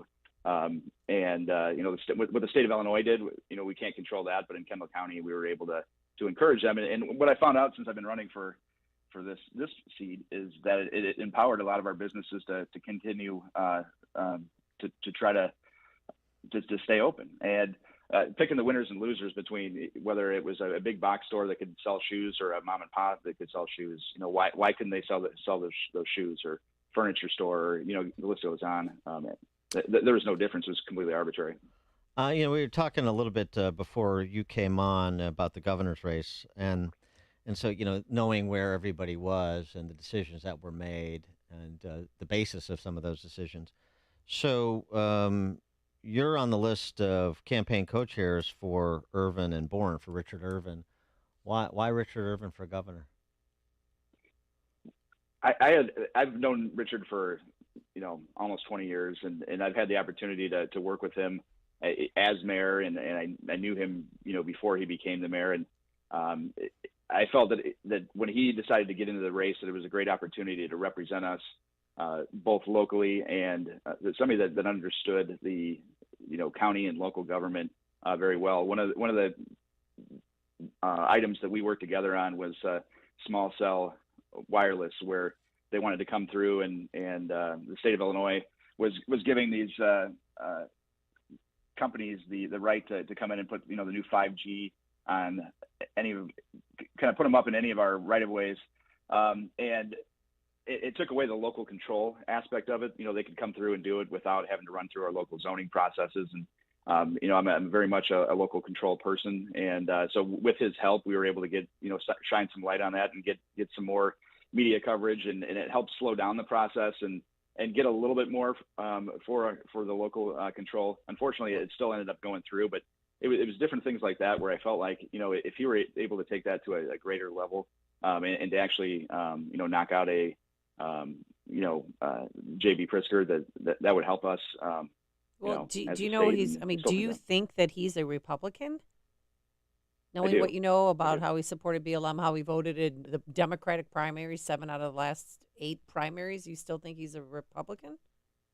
Well, the first time I met him, my recollection is that it was at a Joe Burkett event when he was running for Republican nomination for Attorney General years ago, and I've always felt that he was a Republican, and whether he pulls the ballot. I'm a former party chair here in Kendall County, and I can tell you that there are a lot of people that pull Republican ballots in this county that are not because they want their vote to matter, and so that's the way I looked at it with him, as well up in Aurora.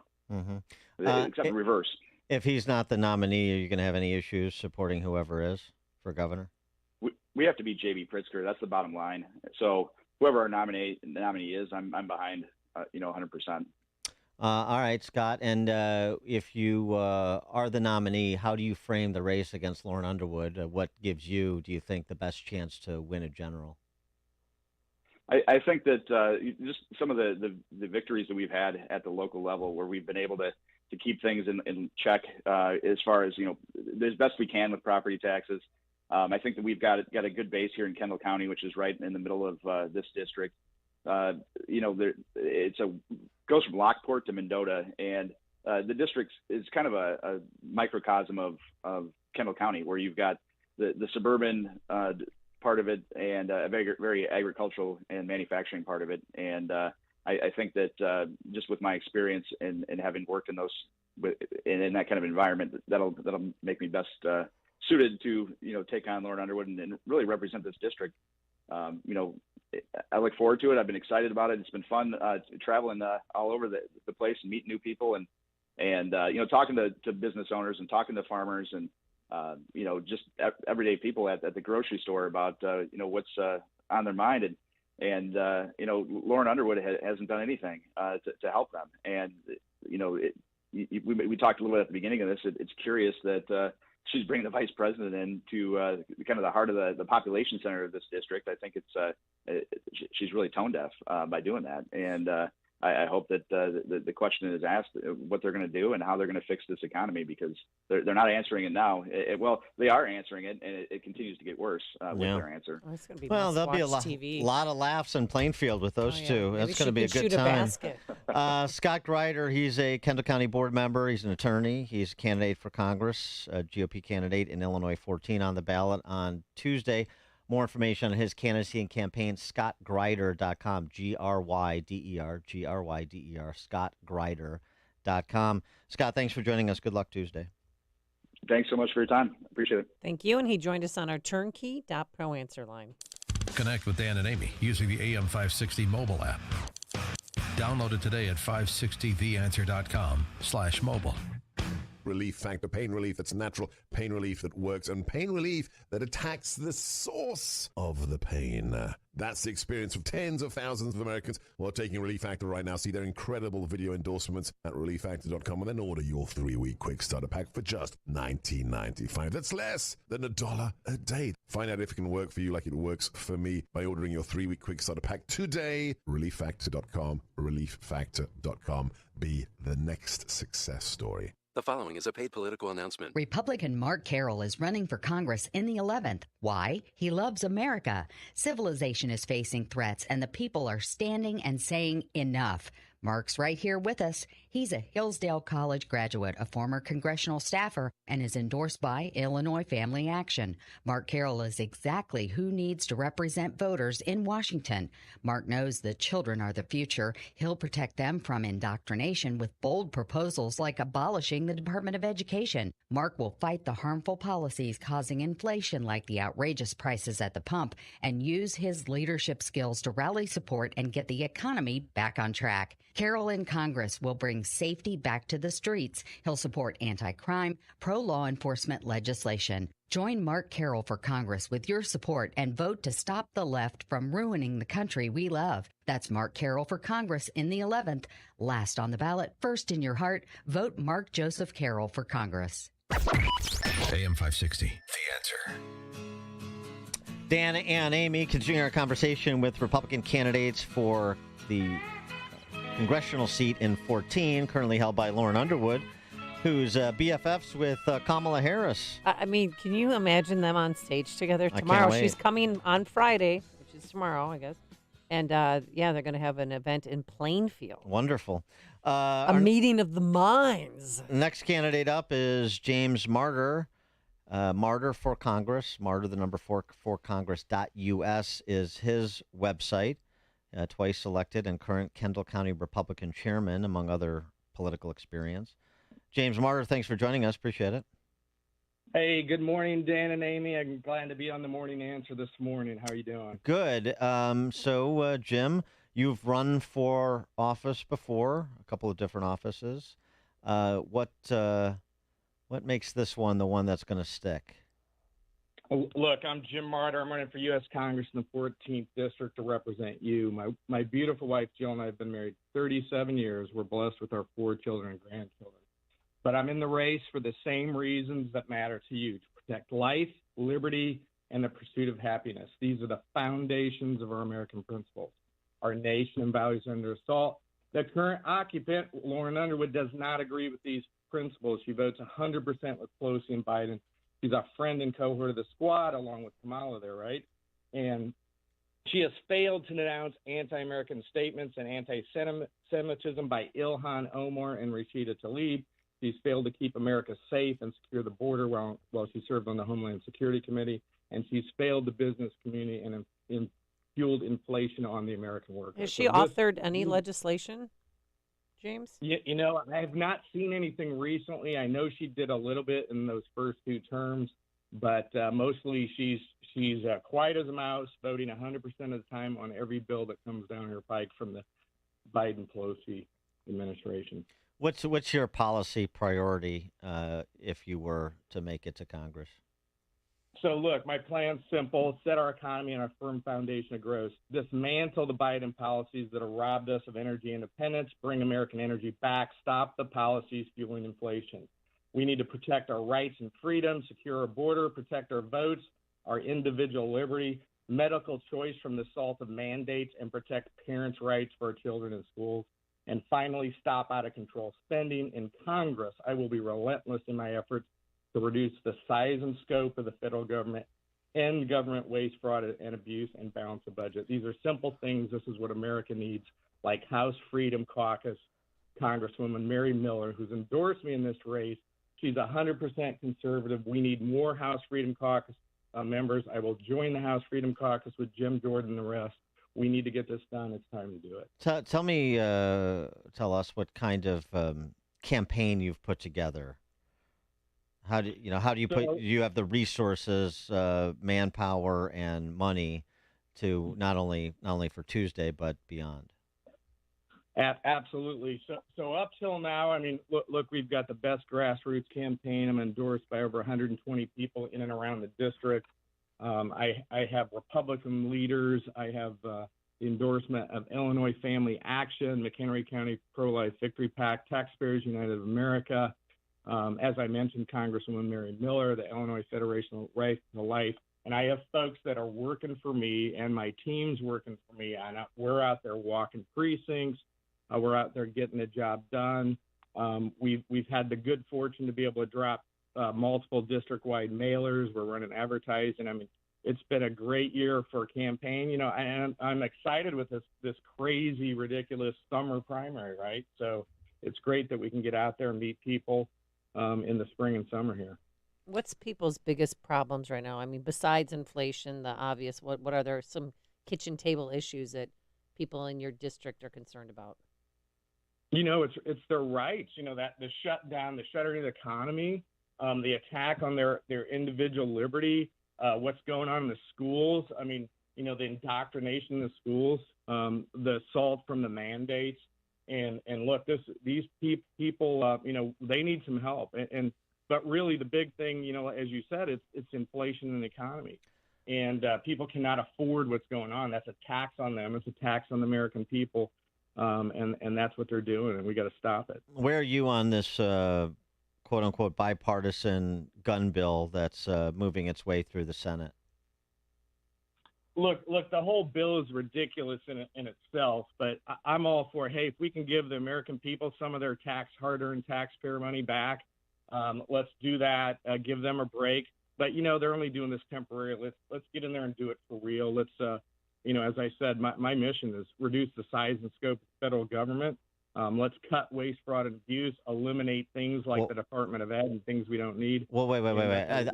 Not gas tax rebate. The gun bill in the Senate. The gun bill. Oh, yeah. My gosh. Look, I'm 100% Second Amendment. This is outrageous. You got rhinos. I'm not even sure they're rhinos, like Kinzinger and Cheney out there voting for this crap, and we got to stop it. It's look, the right to keep and bear arms shall not be infringed. I'm not sure what they don't get about that shall not be infringed part. We need to defend it, for law-abiding citizens and for Americans to defend themselves and defend us from a tyrannical government, which is what we got both in Springfield and Washington. All right. He is Jim Marter, Marter for Congress, Marter, the number 4, congress.us is the website for more info about his candidacy and campaign. Jim, thanks for joining us. Appreciate it. Good luck on Tuesday. All right. Thanks for having me. And he joined us on our turnkey.pro answer line. Coming up on Chicago's Morning Answer. We'll continue with the candidates. We've got 3 more. Mike Coolidge, Jack Lombardi, Jamie Milton, candidates for the Republican nomination for Congress in the 14th to face Lauren Underwood. 7:37. But now let's head into the newsroom. Here is Mike Scott. 68 degrees at 7:30 on AM 560 The Answer. We're getting updates on several stories this morning. We'll start in West Virginia, where a helicopter that crashed Wednesday evening, killing 6, was actually part of a charity event. Anyone making a $250 donation could fly that Vietnam War-era helicopter for 30 minutes without being a pilot. Others could ride along for a small donation. The FAA and the NTSB are investigating. Aid is beginning to trickle into eastern Afghanistan, where an earthquake has killed 1,000. destroying thousands of homes, injuring more than 1,500. An Arkansas correctional officer was killed overnight after a shooting inside of a jail.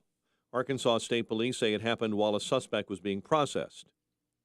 A public library on Long Island overnight banned all LGBTQ books from its children's sections.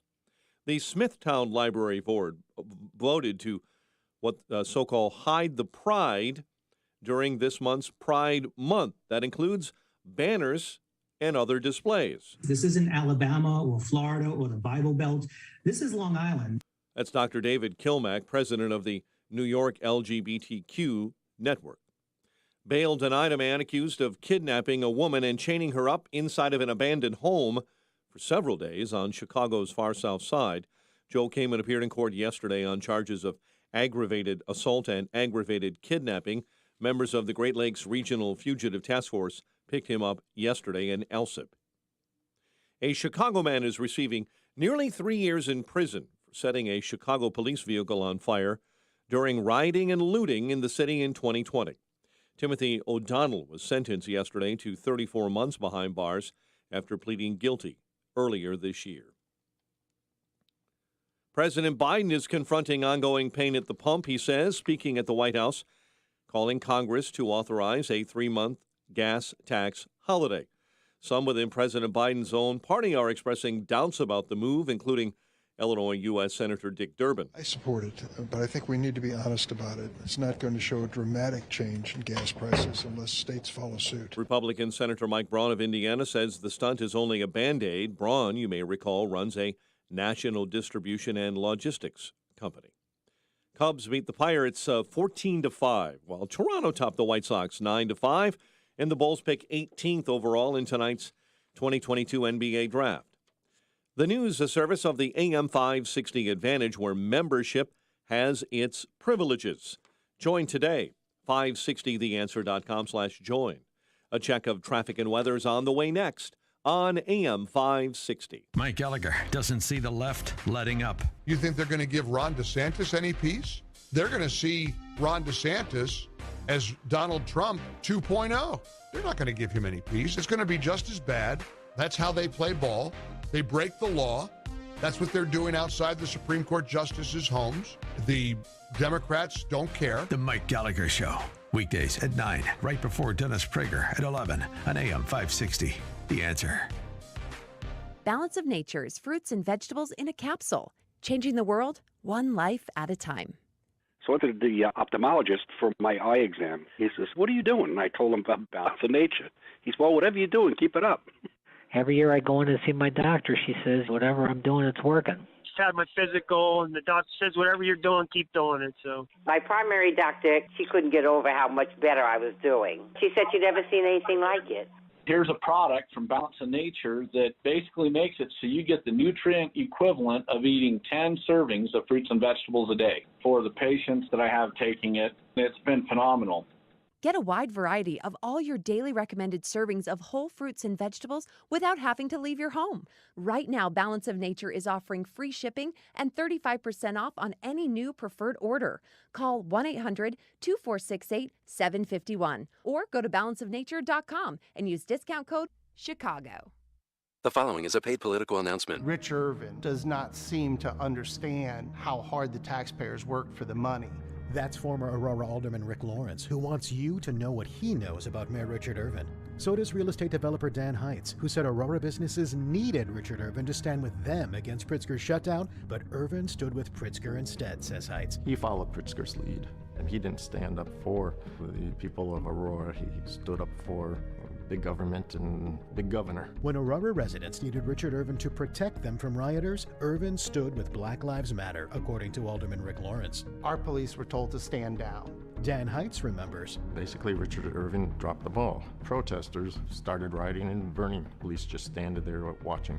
Richard Irvin stood with a governor who locked down Illinois and rioters who burned down his own city. It's time for Illinois conservatives to stand up and vote no on Richard Irvin. If anybody confuses Rich Irvin with a conservative, they really didn't do their homework. Paid for by people who play by the rules pack. The following is a paid political announcement. Hi, I'm Bobby Piton, and I'm running for the United States Senate.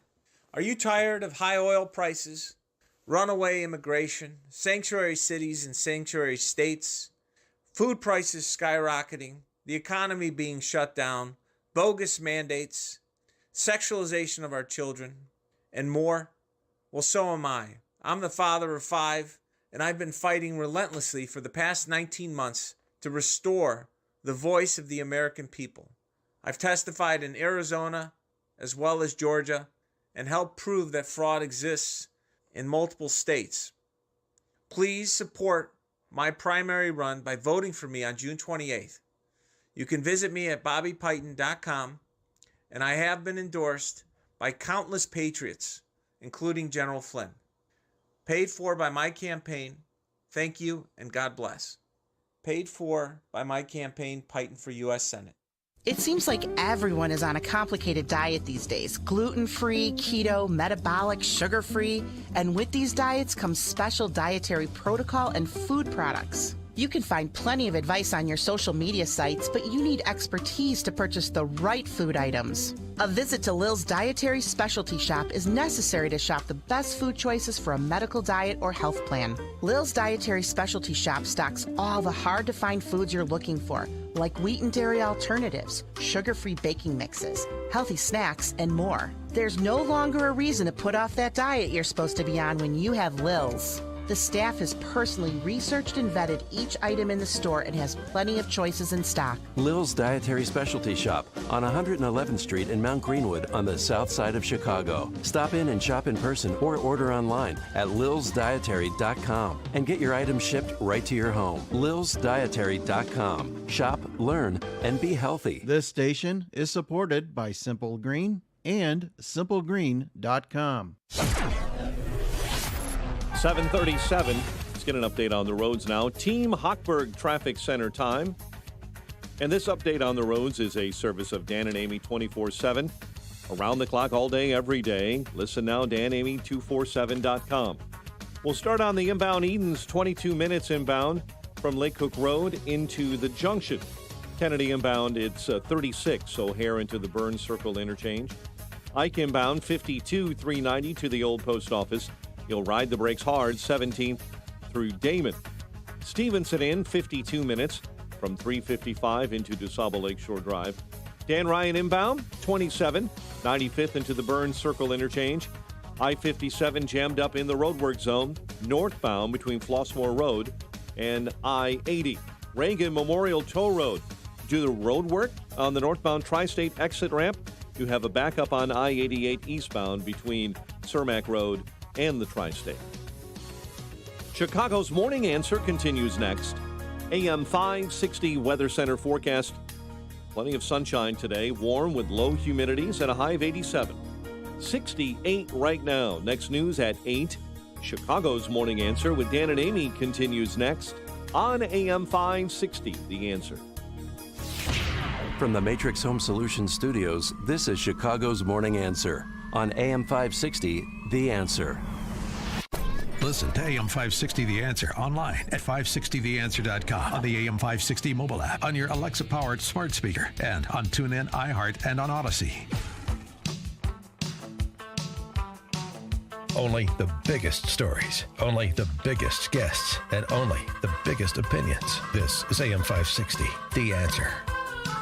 Top of the morning, Dan and Amy. We're talking to the Republican candidates running in Illinois 14, running for the Republican nomination to face incumbent Congressperson Lauren Underwood in the general. Who will be campaigning, with Vice President Kamala Harris tomorrow in Plainfield. That's a big get for Lauren. Our next candidate, we talked to Scott Greider, Kendall County board member. We've talked to James Marter, Kendall County Republican chairman. Now in studio with us. He wants to get back in the saddle. I think that's why he came to studio. Mike Coolidge, who spent 14 years as a radio talk show host. Wow. I've been on Mike's show back in the day. What's the name of your show? The Mike Coolidge Show. That is so I know. out there. That's very, it's very innovative. It's similar to the Dan Proft Show. He's a messaging genius. So, Mike, you're doing it in reverse. You're supposed to run for office, then you get one of these cushy radio jobs. You're doing it in reverse. What are you doing? Yes, I know. I know. I follow this like you guys do every single day, the state of our country, the state of Illinois. And when they redid these maps, I said, there's no way in heck that we're going to put up somebody who's going to lose to Lauren Underwood in this seat. Again. Yes. Because we've done that twice. I know. Yeah.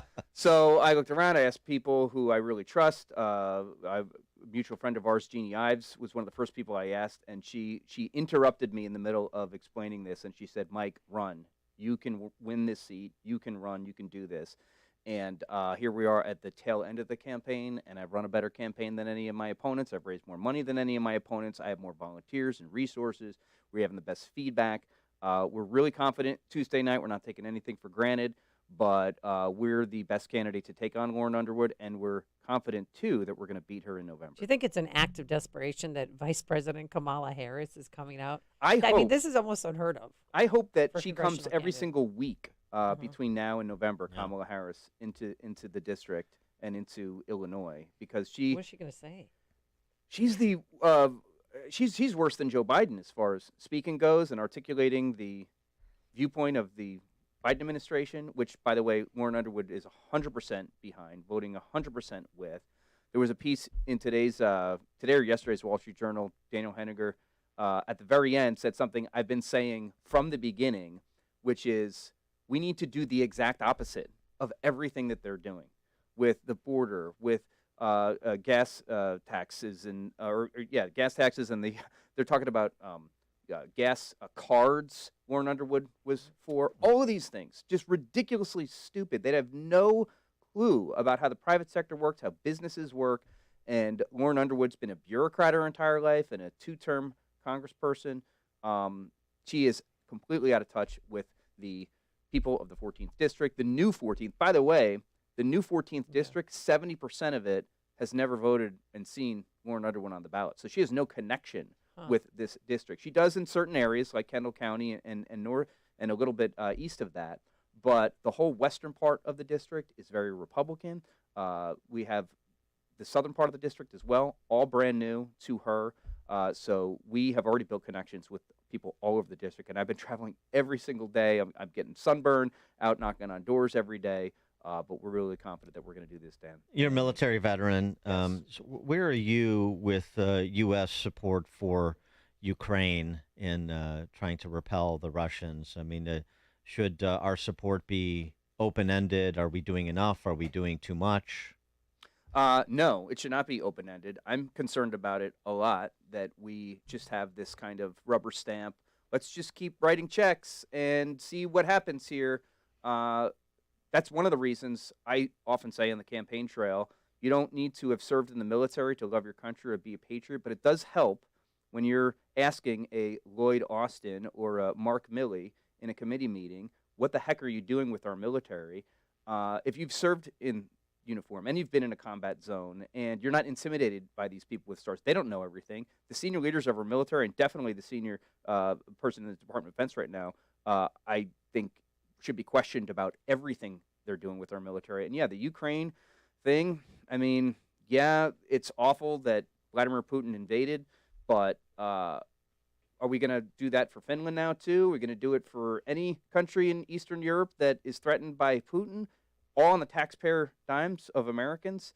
I'm cautious, and we need people who think through every single bill and every single reiteration of what's happening there with our military and the money and the resources we're sending there. It should absolutely not be a blank check. If you're the nominee, how are you going to respond to the campaign that'll be run against you and every other Republican, that you're Trump, clone, that you supported the insurrectionists, that you're a danger to our democracy, essentially? I mean, think about that in the context of what you're seeing, to the extent you're watching it from the Jan 6 Star Chamber right now. Yeah.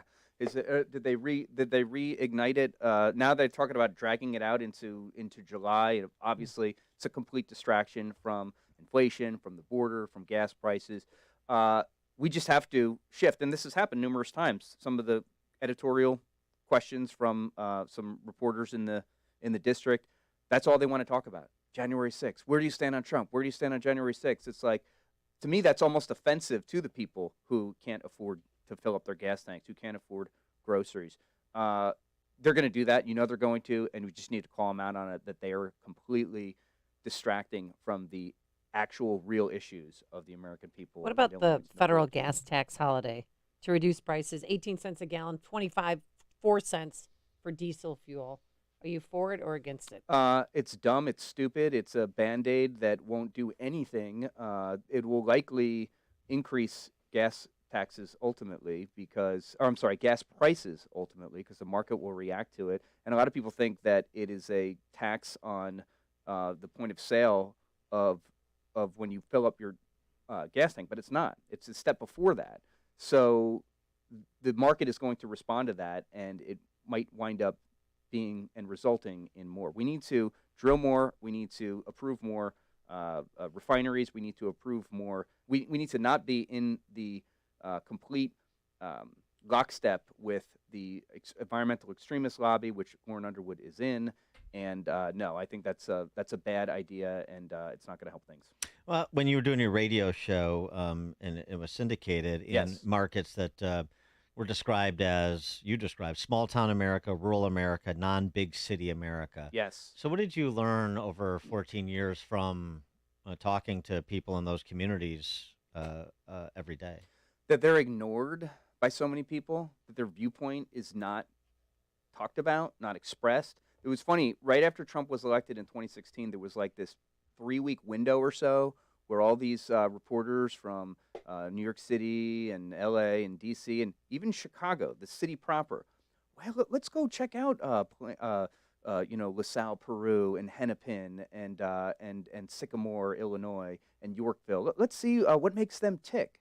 And then they didn't like the answer, that they were being ignored, and that it wasn't all the awful things that they call people who are on the right of center of, or right side of the political spectrum. And then they went back to just saying, wait, it must have been Putin who had something to do with the election and blah, blah, blah. We all know that story.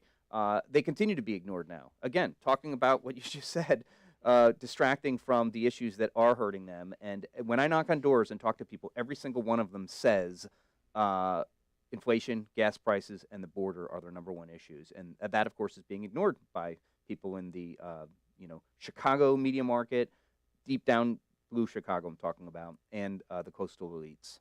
He is Mike Coolidge. He is a former radio talk show host, a U.S. Army veteran, and a candidate for Congress in the 14th Republican primary on Tuesday. He's on the ballot. Mike Coolidge. That's Coolidge with a K. Thank you. And I knew you were Coolidge.com. Come on. I'm on it. Coolidge. Yeah, Coolidge with a K. Coolidge.com.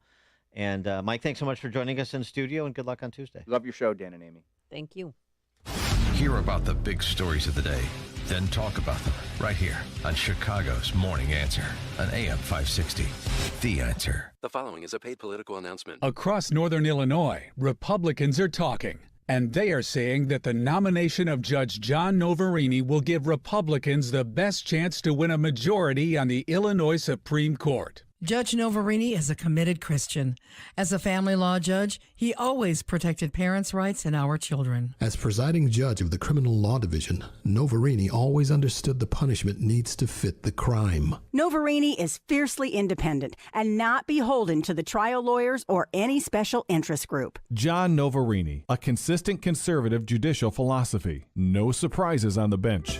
On Tuesday, June 28th, nominate Judge John Novarini for the Illinois Supreme Court in the 2nd Judicial District Republican primary. Endorsed by Republican leaders Chris Lawson in Kane County, Sheriff Bill Prim and Cal Skinner in McHenry, and pro-family leader David Smith. Paid for by Citizens for Novarini. Mike Bonavolonto, Treasurer. The following is a paid political announcement. Hello, I'm Dan Brady, Republican candidate for Secretary of State. Being Secretary of State doesn't mean prosecuting people. It means providing efficient customer service. Being Secretary of State in Illinois means focusing on serving the public. As your Secretary of State, my focus will be on making sure that government works for you by reducing wait times, modernizing the office, and supporting our law enforcement. Together, we can make Illinois government work for you. I'm Dan Brady, and I ask for your vote on June 28th, paid for by Friends of Dan Brady. The following is a paid political announcement. Remember this name, Kathy Salvi. Recent Illinois polls show conservatives are rallying behind Kathy Salvi for Senate. Kathy Salvi's a trusted conservative with a long record of protecting the unborn and Second Amendment rights. And Kathy Salvi is the Republicans' best chance at defeating Duckworth. On June 28th, vote for trusted conservative Kathy Salvi for Senate and ruin Joe Biden's day. Paid for by Kathy Salvi for U.S. Senate. I'm Kathy Salvi, candidate for U.S. Senate, and I approve this message. The following is a paid political announcement. Some secrets are dangerous. Just ask Commissioner Sean Morrison. Morrison worked with a local sex offender, a man with dark secrets. Sean Morrison's employee preyed on children. Here's the most troubling part. Sean Morrison vouched for that pedophile. He asked the judge to let the pedophile travel out of state. The judge trusted Morrison and let the pedophile travel. Then, that criminal went straight to Colorado and targeted a new victim, a 15-year-old girl. That judge shouldn't have trusted Sean Morrison, and neither should we. Who can we trust? Meet Liz Gorman. She's someone we can trust. As our former Cook County Commissioner, Liz Gorman led the repeal of the county sales tax. With runaway inflation and spending run amok, that experience matters. Liz Gorman. She's someone we can trust. Vote Liz Gorman in the 17th District. Paid for by Liz for the 17th. AM 560, The Answer. Dan and Amy, all right, next up in our list of candidates for the Republican nomination for Congress in the 14th, Jack Lombardi. Jack Lombardi is a CEO and founder of a digital marketing company, and the website, lombardiforcongress.com, Lombardi like Vince, lombardiforcongress.com. Jack Lombardi, thanks for joining us. Appreciate it. Yeah, thank you for having me. Thank you to your listeners. So, why are you running? You know, have you looked around? Have you had enough yet? I mean, honestly, have you had enough? I mean, every one of us has looked around. We see that the country is going in the wrong direction. I don't trust politicians anymore. I mean, a lot of us sat back and thought that there were good people that were in office on both sides of the aisle that actually shared the same American values that we do, that want to protect the American dream. And what's happened, there's been so much political gamesmanship that parties have become so divided that it's like almost like a country that we can't even recognize right now under the Biden administration. And that has largely to do with my opponent, Lauren Underwood, who votes with him 100% of the time. I mean, I call her the AOC of the Midwest. I mean, she's the same thing. It's just she doesn't, jump on Twitter and make stupid comments all the but time. Why now? She's actually pretty smart for that. Why now? What was your aha moment? You're like, you know what? I got to do it. Honestly, I mean, it goes aligned. I mean, not to sound weird, it goes aligned with faith, and it just hit me like a ton of bricks. It was like, man, we need people with integrity and character in office instead of these career politicians or people who have always wanted to be a politician. Believe me, this is the last thing I ever wanted to do. And when people call me a politician, I cringe. We need to put good people in office, people with business skills that can start running this country more like a business and less like a social project. That is the core of our problem. And because I do have the digital marketing background, I could take on one of the biggest issues, or at least in my opinion, the biggest issue we face, and that's the controlled messaging that's pushing out a controlled narrative, aka propaganda, which is through big tech. I mean, they can lie to all these people who are sitting on Congress and Senate, because many of them, they're just older, right? They didn't come up in this era. It's to be fair to them. And some of the questions that they're asking Mark Zuckerberg about, how Facebook works, and they didn't even get into the nook and crannies of the algorithm that is blatantly censoring conservatives or an opposing voice that goes against what the Biden administration is shoving down our throat. This is an issue. The American people need to have the conversation, even if it's uncomfortable. And they've, big tech has been the long arm of the now I call them the Progressive Party. I mean, so that's the biggest problem we're facing right now. And that trickles down to where we can't question the origin of the problems of why we're paying so much at the pump, why we're dealing with inflation, I mean, we don't have a voice if this isn't solved.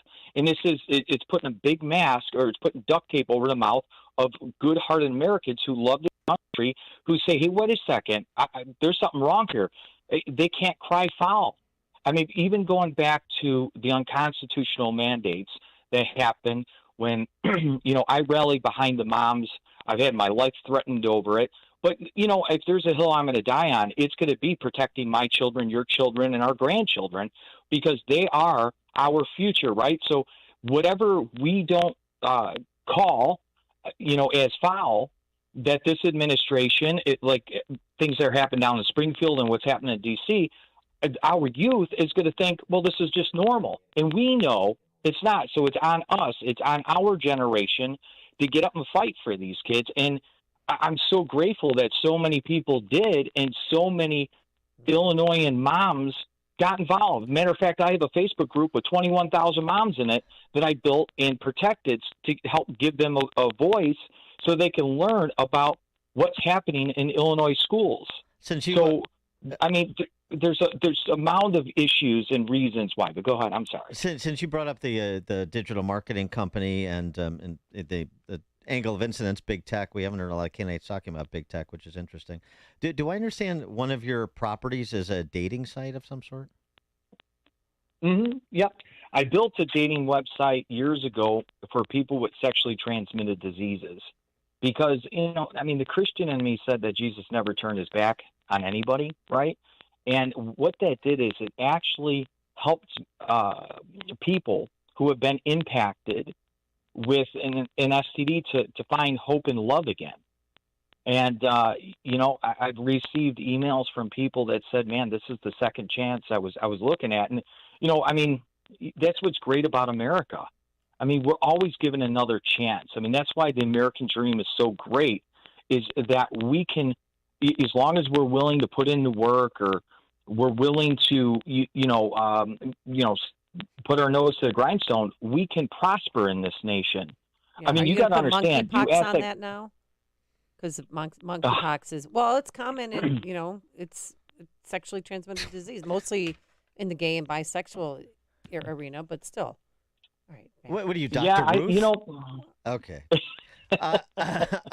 Okay, Jack. I was going to ask the more pertinent question, which is, do you think Do you think there's somebody out there who could love me? Do you think I could find love, Jack? No, don't answer. I'm fragile. Don't. You know what? Listen, I'm going to leave it alone. I'm going to leave it alone. Yeah, I had so many things going through my head, but nope. Yeah, not for air. All right, go ahead. So no, that's the thing. You have to exercise restraint as a candidate, and so that you just passed an important test. Congratulations. He is Jack Lombardi. He's the CEO and founder of a digital marketing company. He get more information on his candidacy and campaign. LombardiForCongress.com, LombardiForCongress.com. Jack, thanks for joining us. Appreciate it. And thank you. Enjoy the rest of your day. It's a beautiful day. Yeah, thank you so much. Thank you, Jack. I appreciate it. And he joined us on our turnkey.pro answer line. And we'll You're gonna get mad at me now because I asked that question. Well, monkey. I mean, you're such a. This is the problem. This is. I'm not Paul Vallis. You can't do this shock jock routine when I'm here. I play it. You play down the middle. Play it close just to like the your vest. golf game. Yeah, that's right. Coming up, just to be fair to everybody, I want to give everybody a little bit of time. So we're going to hold over Jamie Milton, who's our last candidate of the 5 running for the Republican nomination for Congress in the 14th. She will join us at 8:08, and then we'll move on to All Matters Economic with our friend Christopher Whalen, investment banker out in New York. But stay tuned for our last candidate, Jamie Milton. She joins us at 8:08. But now we join Mike Scott in the newsroom. Good morning, Mike. Chicago updates its cooling ordinance while a woman was shot and killed, and police are investigating in Oak Park. A man charged with kidnapping and chaining up of a woman in a vacant far south side home has been captured. White Sox fall to the Blue Jays while the Cubs snap their losing skid. WIND, Chicago News Time 8. It may clear another hurdle this morning. I'm Dave Anthony, Fox News. The bipartisan gun control compromise, a procedural vote could advance it to possible final approval tomorrow. Fox's Aisha Hasni is at the Capitol. The $15 billion fully paid for package invests in school safety and mental health services, enhances background checks for gun buyers aged 18 to 21, sends millions to states with red flag laws, which allows authorities to temporarily remove firearms from those who may be at risk to themselves or others, as long as they provide due process. Now, some Republicans have a problem with that. Senator Ted Cruz tells Fox. Those red flag laws provide an opportunity to disarm law-abiding citizens in many states with a very low standard of proof. In Uvalde, Texas, nearly a month after the school massacre, school police chief Peter Arredondo has been put on administrative leave over law enforcement response. It took over an hour to kill the gunman despite officers outside the classroom almost the whole time. House Democrats hold another hearing today in their investigation into last year's Capitol riot, focused on then-President Trump's pressure on the Justice Department. The witness list is expected to include several key figures in the DOJ during the Trump administration, including former acting Deputy Attorney General Richard Donahue, who were reportedly pressured to go along with a plan to declare the election corrupt. Fox's Gernal Scott. The FAA will investigate why a sightseeing tour helicopter crashed, then burned up near a West Virginia highway in Logan County, killing all 6 people on board. Oil company executives go to the Energy Department for a meeting the day after President Biden urged them to lower gas prices. This is a time of war, global peril, Ukraine. These are not normal times. The president's also calling on Congress to suspend the federal gasoline tax to save us 18 cents a gallon, but it may not pass. Lawmakers on both sides have called it a gimmick. Gas is down for a 9th day in a row, another penny. America's listening to Fox News. 68 degrees at 8:02 on AM 560. The Answer. Good morning. I'm Mike Scott. Bail denied for a man accused of kidnapping a woman, then chaining her up inside of an abandoned home for several days on Chicago's far south side. Joel Kamen appeared in court yesterday on charges of aggravated sexual assault and aggravated kidnapping. Mayor Lightfoot fighting against an effort to raise the threshold for issuing speed camera tickets in Chicago. A situation where we're not supporting our police department by taking away funding. We can't be in a position where we're not supporting infrastructure around parks and schools. The mayor's allies used a parliamentary maneuver yesterday to sideline a vote on that, raising that threshold. In retaliation, Alderman Anthony Beal and Ray Lopez stalled approval of various other business the mayor wanted. An investigation is underway following the shooting death of a woman in Oak Park. Police officers investigating say the woman was shot yesterday in the parking lot of a gas station at 100 Chicago Avenue. Chicago sports found the Cubs beating the Pirates 14-5, while Toronto topped the White Sox 9-5. Lucas Giolito charged with that loss. NBA draft tonight. The Bulls are slated to pick 18th overall. The news service of the daily podcast of Chicago's Morning Answer and the Sean Thompson Show. Subscribe free. 560theanswer.com/podcast. 8:03. Time for the AM 560 Business Beat, a service of Signature Bank. Visit signaturebank.bank for all your commercial banking needs. Now the latest from the Fox Business Network. I'm Liz Clayman, and this is the Fox Business Report. Home builder KB Home is starting to see home sales softening, but it still expects to meet the company's goals this year. Its recent quarter was stronger than forecast and topped year-ago numbers. KB says it'll be helped by building homes after they're ordered and by its selection of floor plans at different prices. A third Georgia Starbucks location voted this week to join a union. 2 other stores in Kansas City and the Mall of America Starbucks in Minnesota also voted to unionize. The National Labor Relations Board says more than 150 of Starbucks' 9,000 company-run U.S. locations have voted to join a union since December. Stock futures are higher. Fed Chair Jerome Powell returns to Capitol Hill today, answering questions from the House Financial Services Committee. That's your Fox Business Report. I'm Ginny Coselda, invested in you. 8:04 and a check of traffic and weather on the way next on AM 560. Dennis Prager is ever watchful of language. Now we have the added issue of being gender neutral at schools in England, so girls are not allowed to wear skirts. The same crowd that tells us a woman can do what she wants with her own body, right? Tell them what they can wear. Every day is a left-wing onslaught on language. The Dennis Prager Show. Weekdays at 11, right before Charlie Kirk at 1 on AM 560. The Answer. Balance of Nature's fruits and vegetables in a capsule, changing the world one life at a time. I truly, truly love the product.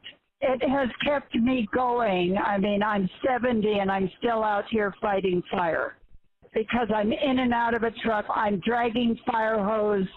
I just feel better all over, and my mind, I seem more in tune to my situational awareness, like what's going on around me, and, you know, because we have to have heads up most of the time, but I find it easier to do all these things.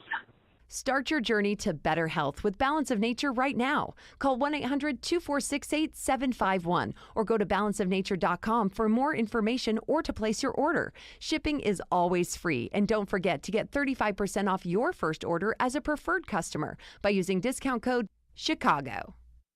The economy is headed directly for a disaster. The Fed can either raise rates to lower inflation and trigger a stock and housing market crash, or it can keep rates low and potentially cause hyperinflation. That is why you must take action to protect your savings right now. Hi, this is Stephen K. Bannon, and I urge you to diversify your retirement account out of paper assets and into physical gold. The Birch Gold Group IRA is what I recommend to all my family and friends. And today, Birch Gold is giving away a free information kit about how gold IRAs work. To get your free copy, just text the word PROTECT to 989898. It's crucial for you to get this information before an economic disaster is in full swing. Again, text PROTECT to the number 989898 to get your free information kit on gold. There's no obligation or purchase required, so do it now. Text PROTECT to 989898. Action, action, action. Use your agency. Take action today. Summer is here, and as the great John Denver sang, sunshine on my shoulders makes me happy. You know what else makes me happy and makes my doctor very happy? Keeping my high blood pressure in check. 120 Life helps me do that. That's right, I drink 120 Life, the superfood juice, every day to help manage my blood pressure and keep it in check. It tastes good and is refreshing on ice. You've heard me talking about 120 Life all year long. I want you to check it out. I love it, and I know you will too. 120 Life juice drink is formulated with 6 natural ingredients that all have amazing health benefits, like beetroot, pomegranate, and cherry juice. I feel better drinking it. 120 Life comes in a convenient 8-ounce bottle that makes it easy to enjoy at work or out on the golf course. Go to 120life.com. That's 120life.com. Use the coupon code DAN to save 10% on your order, plus free shipping. If for some reason 120 Life doesn't work for you, they'll give you your money back, guaranteed. 120 Life makes it simple. We need more stuff like this. It's 8:08. Let's get an update on the roads now. Team Hochberg Traffic Center time. Inbound Edens, right now Lake Cook Road into the junction at 20 minutes. Kennedy inbound 40 minutes, O'Hare into the Burn Circle interchange. You will find it jammed up Canfield into Montrose. Ike inbound at 42, 390 to the old post office. Stevenson 45 from 355 into DuSable Lakeshore Drive. Dan Ryan, 18 minutes, 95th into the Burn Circle interchange. DuSable Lakeshore Drive this morning, southbound, jams solid. Belmont to North Avenue with an accident just reported blocking 2 right-hand lanes. Chicago's Morning Answer continues next. AM 560 Weather Center forecast with Steve Williams. Plenty of sun, warm, low humidity. High this afternoon at 87. It'll be partly cloudy tonight, low 68. Sun and clouds, a hot one tomorrow, the high 90. And then partly sunny, warm, and afternoon, evening thunderstorm on Saturday, the high 85. I'm Steve Williams on AM 560, The Answer. 69 at O'Hare. Next news at 8:30. Chicago's Morning Answer with Dan and Amy continues next on AM 560, The Answer. From the Matrix Home Solutions Studios, this is Chicago's Morning Answer on AM 560, The Answer. Listen to AM 560 The Answer online at 560theanswer.com, on the AM 560 mobile app, on your Alexa-powered smart speaker, and on TuneIn, iHeart, and on Odyssey. This is Chicago's Morning Answer with Dan Proft and Amy Jacobson on AM 560 The Answer.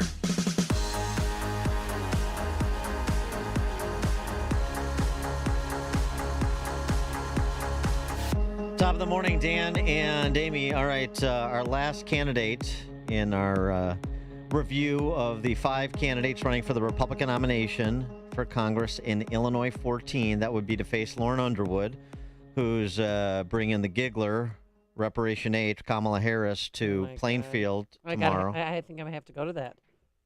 That's some big guns coming in, huh? It's quite a nice turn she's doing for Republicans to ally herself with Kamala Harris in the Western Burbs.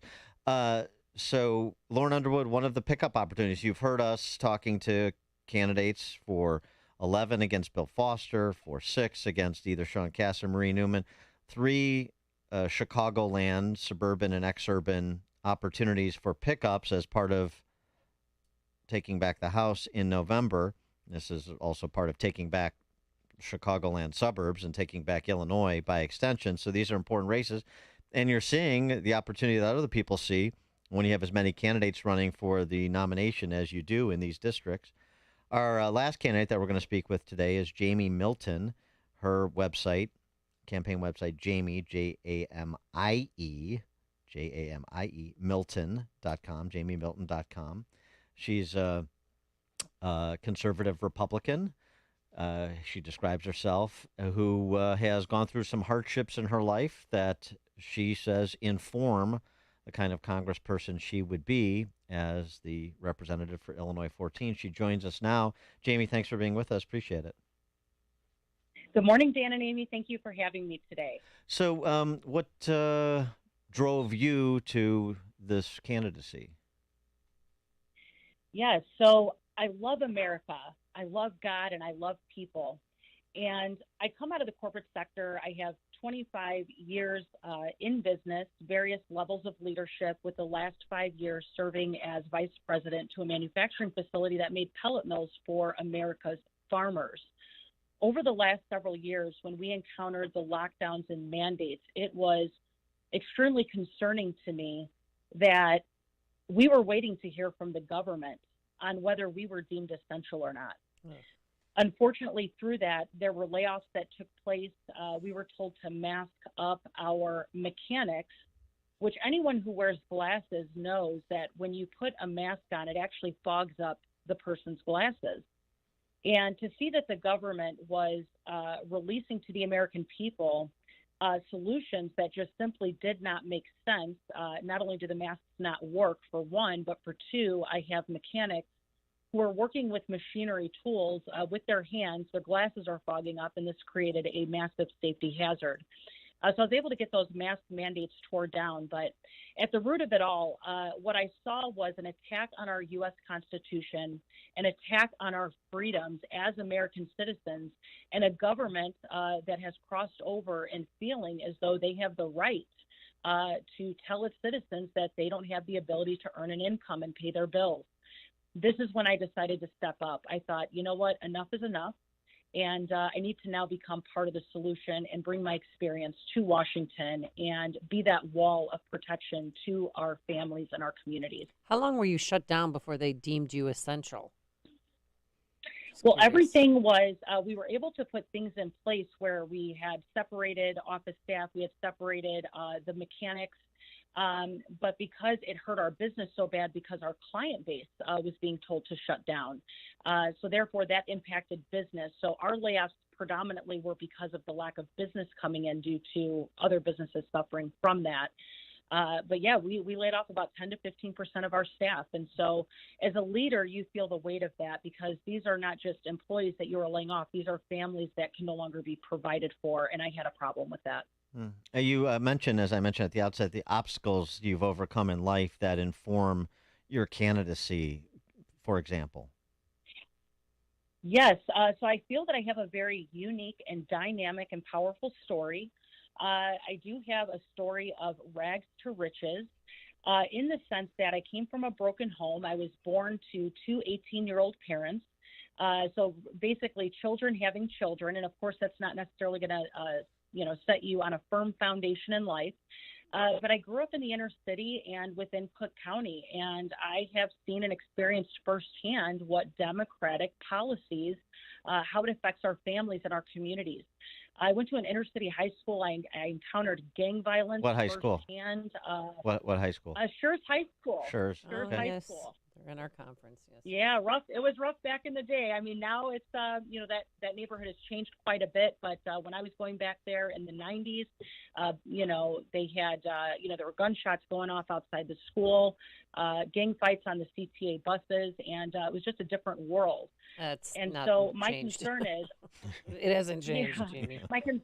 My concern is I don't want to see Chicago policy coming into District 14. I also have the ability to speak to women's issues. I know that Lauren Underwood is, pro-choice.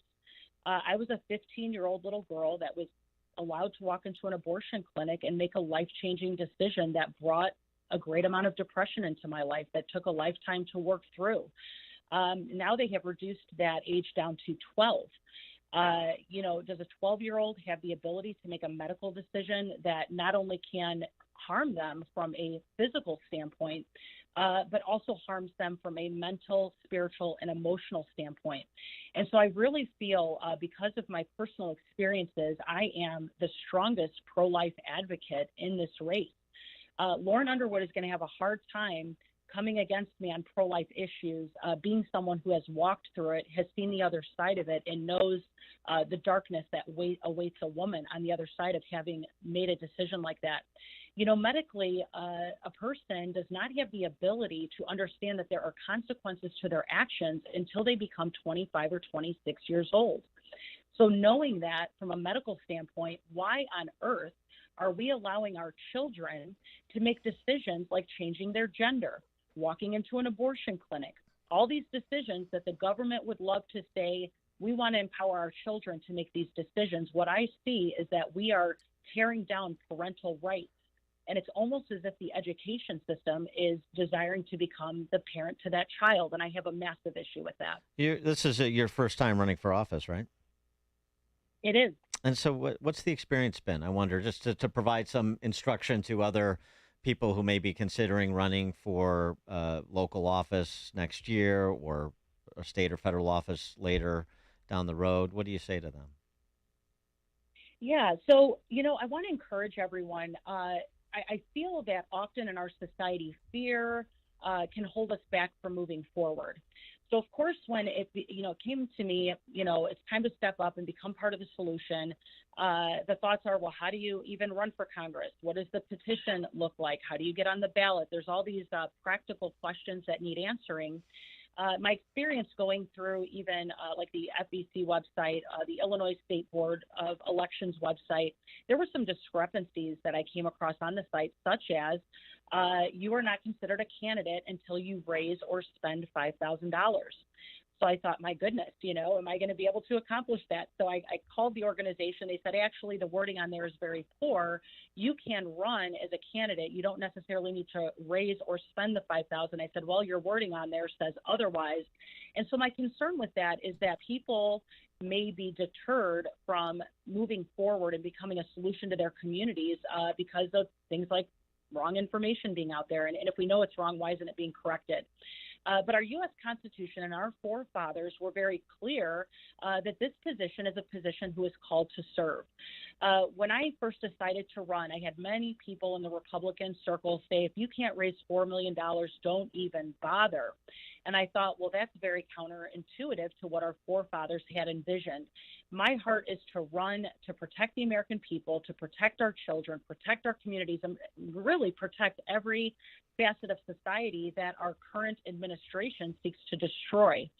And so I was really encouraged by the gentleman out of New Jersey State Senate, Edward the truck Burr, driver, yeah. who won his race on $176. That really encouraged me. It's like it is possible. And so, of course, I am the candidate in the race who has raised the least amount of money. And of course, you need to raise money to run a campaign. There's no doubt about that, especially with gas prices where they're at. You need basic essentials like literature, event spaces, things of that nature. However, I don't feel that money should deter a person from stepping forward and doing the right thing. So with that, I would say I would encourage everyone, if you're really being driven to stand for justice, to stand for truth, to stand for your family and your children and your communities, don't let anything stop you. The answers are there.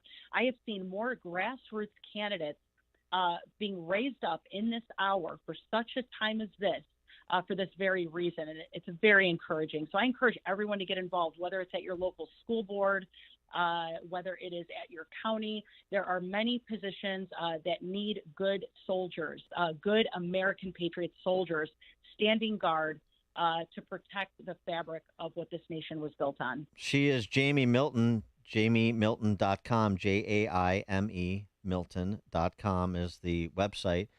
And Jamie Milton, she's a member, candidate for Congress, obviously in the 14th for the Republican nomination on Tuesday. She's on the ballot to face Lauren Underwood if she's victorious. Jamie, thanks so much for joining us, and good luck on Tuesday. Thank you for having me. Have a great day. Thanks, you too. And she joined us on our turnkey.pro answer line. It's news, opinion, insight. This is Chicago's Morning Answer on AM 560. The Answer. The following is a paid political announcement. I'm Attorney General candidate David Shostokis, asking for your vote in the Republican primary June 28th and your support to make crime illegal again. The Attorney General's first duty is to represent the people, and I will with your vote. I bring the following experience and values to the office. As an assistant state's attorney, more than 400 felony and 10,000 misdemeanor prosecutions. My opponents have none. Election integrity defense in Illinois, Pennsylvania, Georgia, Arizona, and Florida. My opponents scoff at election integrity. Religious liberty defense for churches declared non-essential. My opponents have no such record. I'm the only fully pro-life Attorney General candidate. I have the only plan to void the unconstitutional FOID card. I have the only plan to prosecute cases ignored by Kim Foxx and others to make crime illegal again. You can give the Attorney General's office back to the people by voting for me, David Shostokis.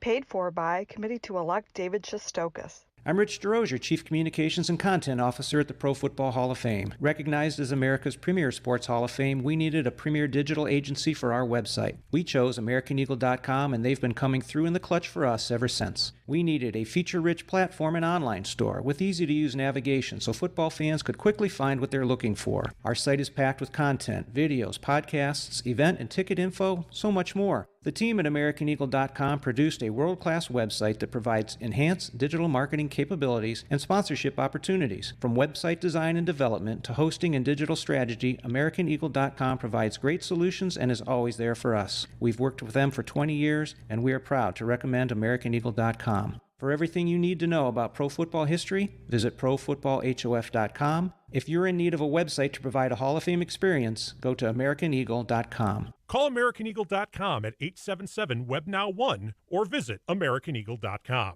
Don't just grow, soar. Attention. Hi, I'm attorney Anthony Mancini of the Mancini Law Group. If you or a loved one used a CPAP device manufactured by Philips Respironics for 6 months or longer and afterwards developed cancer or respiratory illness, you could be eligible for financial compensation.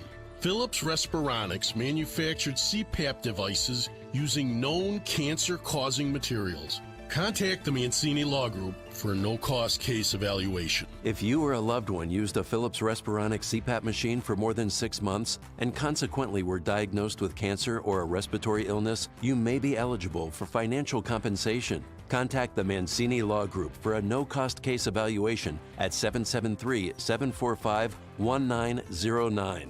That's 773-745-1909. Or online at ManciniLaw.com. That's ManciniLaw.com.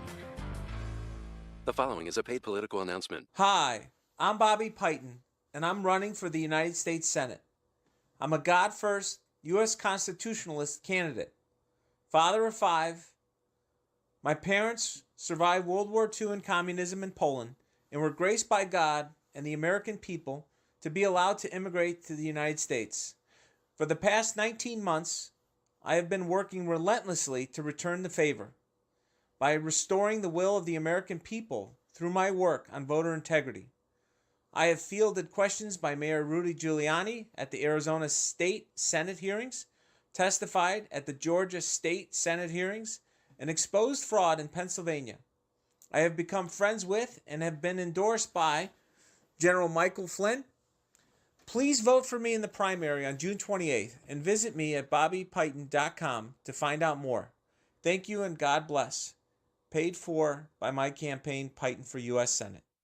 Signature Bank is Chicago's fastest growing independently owned business bank. It's a bank where relationships still matter. Signature Bank knows your name and your story. I'm Dan Proft, and I know this because Signature Bank is my business bank. I'm Chuck Spaveri, CEO of Spaveri's Custom Counters, a Chicagoland manufacturer of residential and commercial countertops. If there's a local commercial bank who knows how to get a deal done, it's Signature Bank. When my brother and I needed it, Signature Bank came through with a creative financing solution. That's because Signature Bank has experience working with companies like ours, a second-generation, family-owned and operated manufacturer. Our business matters to Signature Bank, and that comes through in every visit and every phone call with their team, right up to the bank's co-founders, Kevin, Mick, and Brian.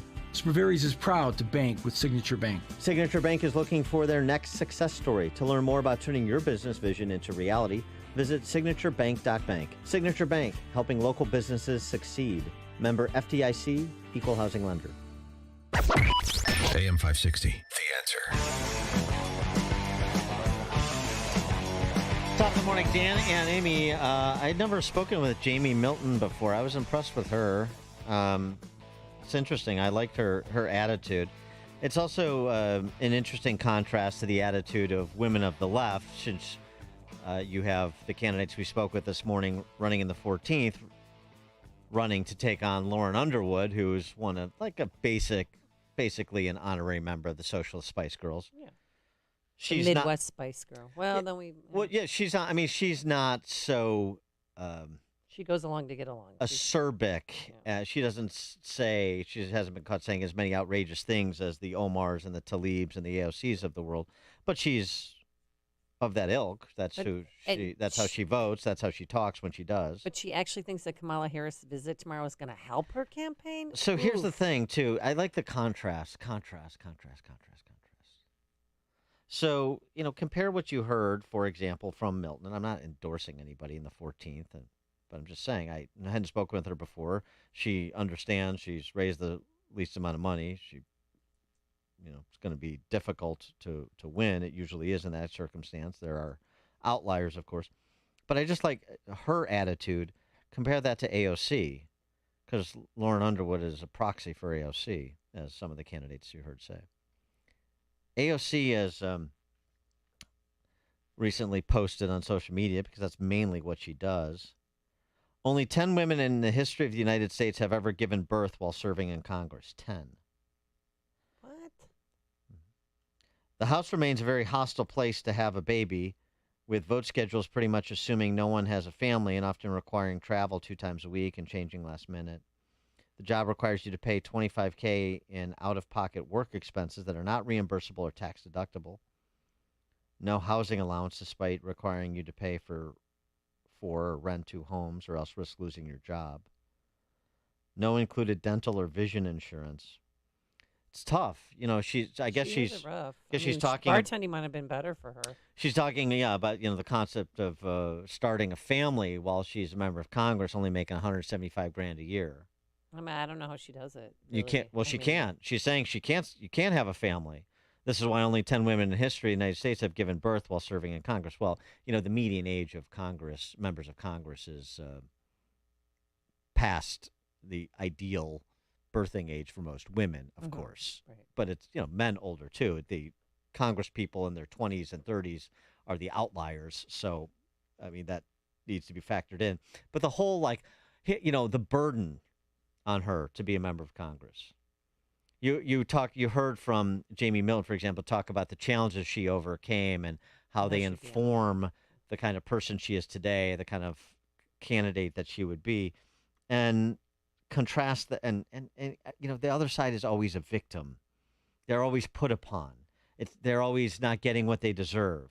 And compare that to the attitude of a candidate like we just heard from. I just think the contrast is so stark and so important because it's really a choice about what kind of society we're going to have. This is very much the conversation we had with Bob Woodson yesterday. Yep. Do you refer to Hank Aaron as the strikeout king or the home run king? I love that. That the attitude and the level of entitlement, that is a cultural phenomenon that we're not discussing enough. And when you see manifestations of the difference, it really drives it home to me. Coming up on Chicago's Morning Answer. We'll turn our attention to some of the remarks of Jay Powell before Congress yesterday. Christopher Whalen, investment banker and chairman of Whalen Global Advisors, joins us at 8:38. But now let's head into that newsroom. Here is Mike Scott. 8:30, sunshine, 73. A helicopter that crashed Wednesday evening in West Virginia killed 6. It was part of a charity event. Anyone making a $250 donation could fly the Vietnam War-era helicopter for 30 minutes without being a pilot. That helicopter crashed on a county road near Logan, West Virginia. The NTSB is on site investigating. An Arkansas correctional officer is dead after a shooting inside of a jail late last night. Arkansas State Police say it happened while a suspect was being processed and booked into the Perry County Jail. A Chicago man receives 3 years in prison for setting a Chicago police vehicle on fire during rioting and looting in the city in 2020. Timothy O'Donnell was sentenced yesterday to 34 months behind bars after pleading guilty earlier this year.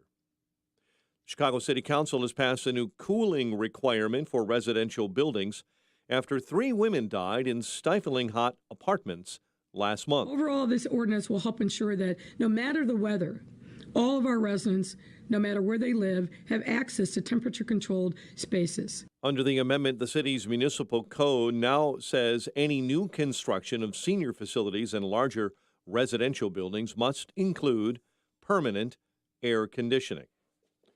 And yes, Illinois will try and rename the Asian carp. The new name for the fish is Kopi, the change part of a rebranding, trying to address public misconceptions about the fish overrunning Midwest waterways. Officials say Kopi are mild, clean-tasting fish with heart-healthy omega-3s.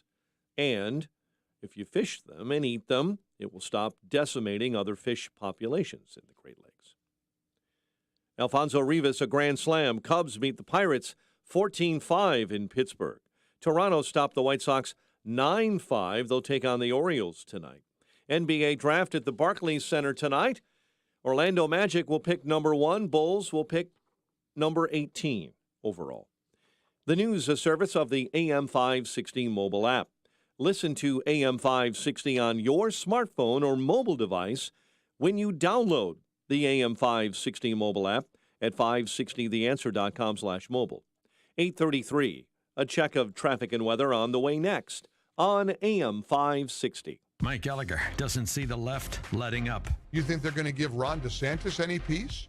They're going to see Ron DeSantis as Donald Trump 2.0. They're not going to give him any peace. It's going to be just as bad. That's how they play ball. They break the law. That's what they're doing outside the Supreme Court justices' homes. The Democrats don't care. The Mike Gallagher Show. Weekdays at 9, right before Dennis Prager at 11 on AM 560. The Answer. The following is a paid political announcement. Fellow Republicans, this is Dan Patlack, Republican leader and former commissioner at the Cook County Board of Tax Review. When Sean Morrison joined the county board in 2015, I watched with interest to see how he would perform. After several years, I came to the conclusion that Sean was administering his office with integrity and working in the best interests of his constituents. This year, in the Republican primary, Sean has been the victim of character assassination of the worst kind by a phony Republican opponent, Liz Gorman, who has been called a weasel by a federal judge and someone who is not to be believed when he ruled against her in a $4 million lawsuit. Voters cannot trust Liz Gorman. We need to keep Sean Morrison on the county board where he stands up for us against Kim Foxx and Tony Preckwinkle. Don't be fooled by Liz Gorman's nasty attacks and outright lies against Commissioner Morrison. Please cast your vote for Sean Morrison, a real Republican we can depend on. Paid for by voters for Sean M. Morrison. The following is a paid political announcement. For decades, self-serving politicians in Illinois have put special interests over the people of this state. I'm Dan Brady, and I'm running for Secretary of State to make government work for you. As Secretary of State, I want to put you first by modernizing the office, reducing wait times, and supporting law enforcement. By partnering with the brightest innovators and technology experts, we can make the Secretary of State's office work for you. Vote Dan Brady, Republican, on June 28th. Paid for by friends at Dan Brady. Run, walk, honor. The Tunnel to Towers 5K Run and Walk in New York City retraces FDNY firefighter Stephen Siller's final footsteps on 9/11. That single event has inspired more than 70 runs, walks, and climbs in different cities across the nation each year. Register for an event in your area or volunteer to start one. Do good and never forget by donating $11 a month at t2t.org. That's T2T.org. The following is a paid political announcement. Across northern Illinois, Republicans are talking, and they are saying that the nomination of Judge John Novarini will give Republicans the best chance to win a majority on the Illinois Supreme Court. Judge Novarini is a committed Christian. As a family law judge, he always protected parents' rights and our children. As presiding judge of the Criminal Law Division, Novarini always understood the punishment needs to fit the crime. Novarini is fiercely independent and not beholden to the trial lawyers or any special interest group. John Novarini, a consistent conservative judicial philosophy. No surprises on the bench. On Tuesday, June 28th, nominate Judge John Novarini for the Illinois Supreme Court in the 2nd Judicial District Republican primary. Endorsed by Republican leaders Chris Lawson in Kane County, Sheriff Bill Prim and Cal Skinner in McHenry, and pro-family leader David Smith. Paid for by Citizens for Novarini. Mike Bonavolonto, Treasurer. 8:36. Let's get an update on the roads now. We do that, of course, in the Team Hochberg Traffic Center. Inbound Edens, 20 minutes, Lake Cook Road into the junction. Kennedy inbound, 50 minutes, O'Hare into the Burns Circle interchange. Kennedy outbound right now, flip trip from the Burns Circle out to O'Hare is 36 minutes. Ike inbound, 41 into the old post office. Stevenson right now, 51 into DuSable Lakeshore Drive. Stop and go between Central and Kedzie this morning. Dan Ryan inbound right now is at 21 minutes, 95th into the Burns Circle interchange. Your locals jam up beginning at 47. Tri-State, slow northbound Harlem into the Stevenson Expressway. Veterans stop and go northbound 63rd into Roosevelt Road. Traffic a service of Discover.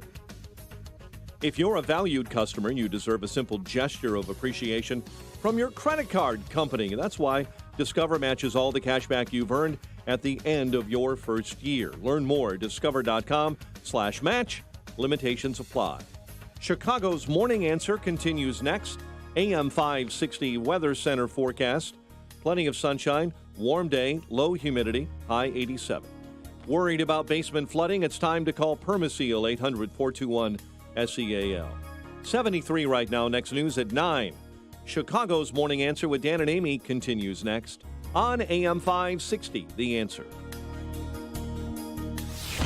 From the Matrix Home Solutions studios, this is Chicago's Morning Answer on AM 560, The Answer.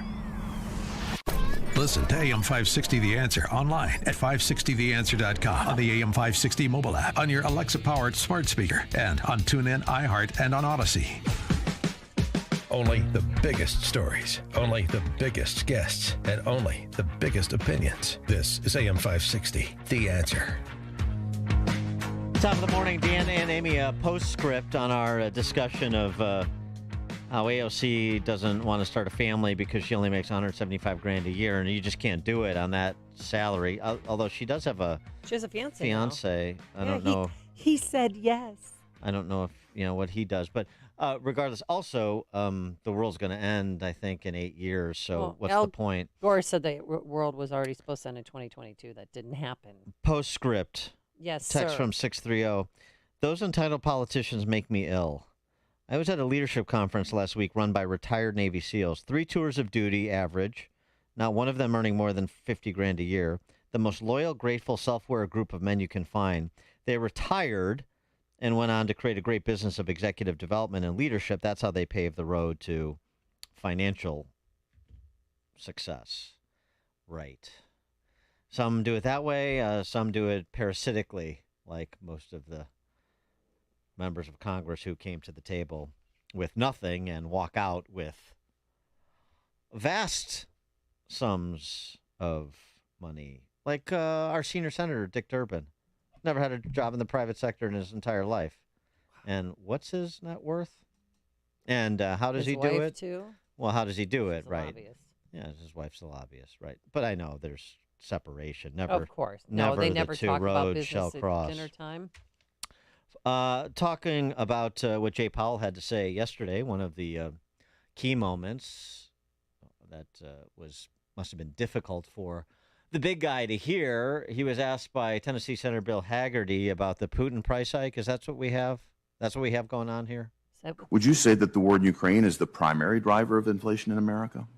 No, inflation was high before, certainly before the war in Ukraine broke out. Oh, no. Oh, no.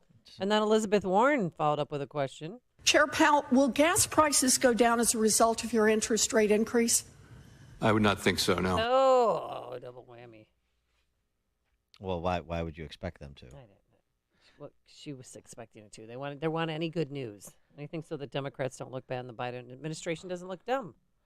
For more on what's happening at the macro level, and maybe we'll get into some micro discussions as well, Christopher Whalen, investment banker, chairman of Whalen Global Advisors, author of Ford Men from Inspiration to Enterprise, editor for the Institutional Risk Analyst as well. Chris, thanks for joining us again. Appreciate it.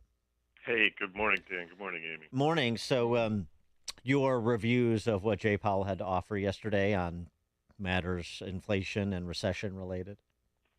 Well, Powell got up there and gave the normal narrative from the Fed, which is, a view from the ivory tower, if you will. But I was impressed by the fact that Republicans are starting to focus on limiting the Fed's flexibility. In other words, putting them back into the box. Because under Bernanke and particularly under Janet Yellen, the board went crazy. They decided that 2% inflation is the same as price stability, and that's wrong. So my hope is that the Republicans are going to continue to focus on the really ill-considered and reckless policies that the Fed has engaged in pursuit of full employment or in pursuit of defending us from COVID, for example, and really force the issue back to Congress. In other words, if you say to the Fed, we're going to take the full employment words out of the statute, you're now responsible just to make sure we have price stability. That forces Congress to do everything they want to do as far as employment, as far as stimulating the economy, and that's the way it should be. Because since really the 70s, when we put in place Humphrey Hawkins, and remember this is Hubert Humphrey and Augustus Hawkins, the great socialist from California, and it was a deal that basically was in order to avoid giving everyone a government job. It was a compromise. So we said, well, the Fed will target full employment, but we'll also target price stability, which is totally conflicted, by the way. You can't do it. You go back and forth in a kind of a manic fashion. So I think the Republicans are starting to get it. They realize that we have got to put limitations on the central banks, or as I like to say, we need to put the economists in chains. We need to chain every economist to a historian and say, talk to the historian before you do anything. I like that idea. Well, look, I'll give you an example. The Bank of England is slowly unwinding their special policies for COVID. How are they going to do it? They're going to look at the market to determine what the level of reserves ought to be in the financial markets. At the Fed, on the other hand, we're going to model the number for reserves as a percent of GDP. Everything at the Fed is a percent of GDP. And they are clueless about financial markets, which should concern people in Chicago, right? You make a lot of money in the financial markets. So that's the problem. We have a whole New Deal organization called the Federal Reserve Board that has become like Gosplan. It's like the Soviet planning agency. And they always get it wrong. If you were to really hold these people responsible for their predictions, it would be appalling. In fact, I'm thinking maybe we should penalize them when they're wrong. We should have a little button. We could, give them a small electric shock and say, wrong. Yeah, because there's no discipline on them. There's no limit. Or personally, since most of these individuals are creatures of Wall Street and big banks. No, they're mostly academic economists. Well, there's that. And this is the problem, Dan. They don't have any money in the bank. If you don't have any money in the bank, you can't stand your ground. I was listening to that ad before we came on about the Supreme Court justice in Illinois. That's the kind of people we need. If you look at the people who were on the Federal Reserve Board 100 years ago, do you think any of them would have spent any time thinking about what Elizabeth Warren has to say? No. They would have dismissed her as a dilettante. And that's what she is. What about unfortunately, the people we put in government today are not from business. They're not people of accomplishment. They are, basically people who should be working on the staff. Well, instead of making policy decisions. Maybe at the Fed, but on the other side of the house, the fiscal side, the Treasury secretaries and economic advisors, a lot of those individuals are from Morgan Stanley and Citibank and Goldman Sachs. Oh, you kind of need people that understand finance, but the problem is the conflicts. If you look at the amount of money that was stolen by some of these advisors at Treasury, both during Trump and now during Biden, take a look at BlackRock first and their activities, cherry-picking assets as they merrily help the Treasury with their various tasks, right? That's a problem. But I think, look, it's very simple. All we have to do is say, if you go into government, you can't go back and do what you were doing before for 5 years. You have to go on garden leave.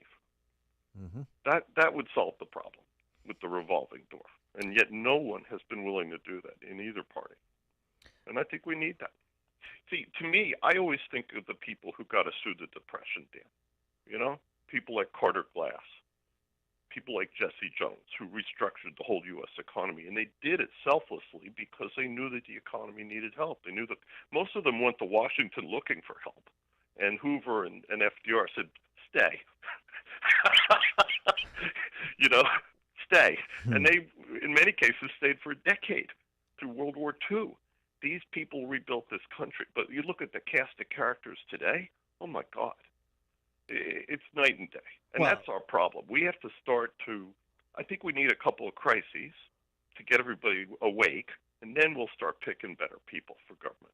Yeah, well, that would, part of it is that just that the disposition, the cultural change where that segment of society is more interested in hanging out with Klaus Schwab than they are in pushing America forward.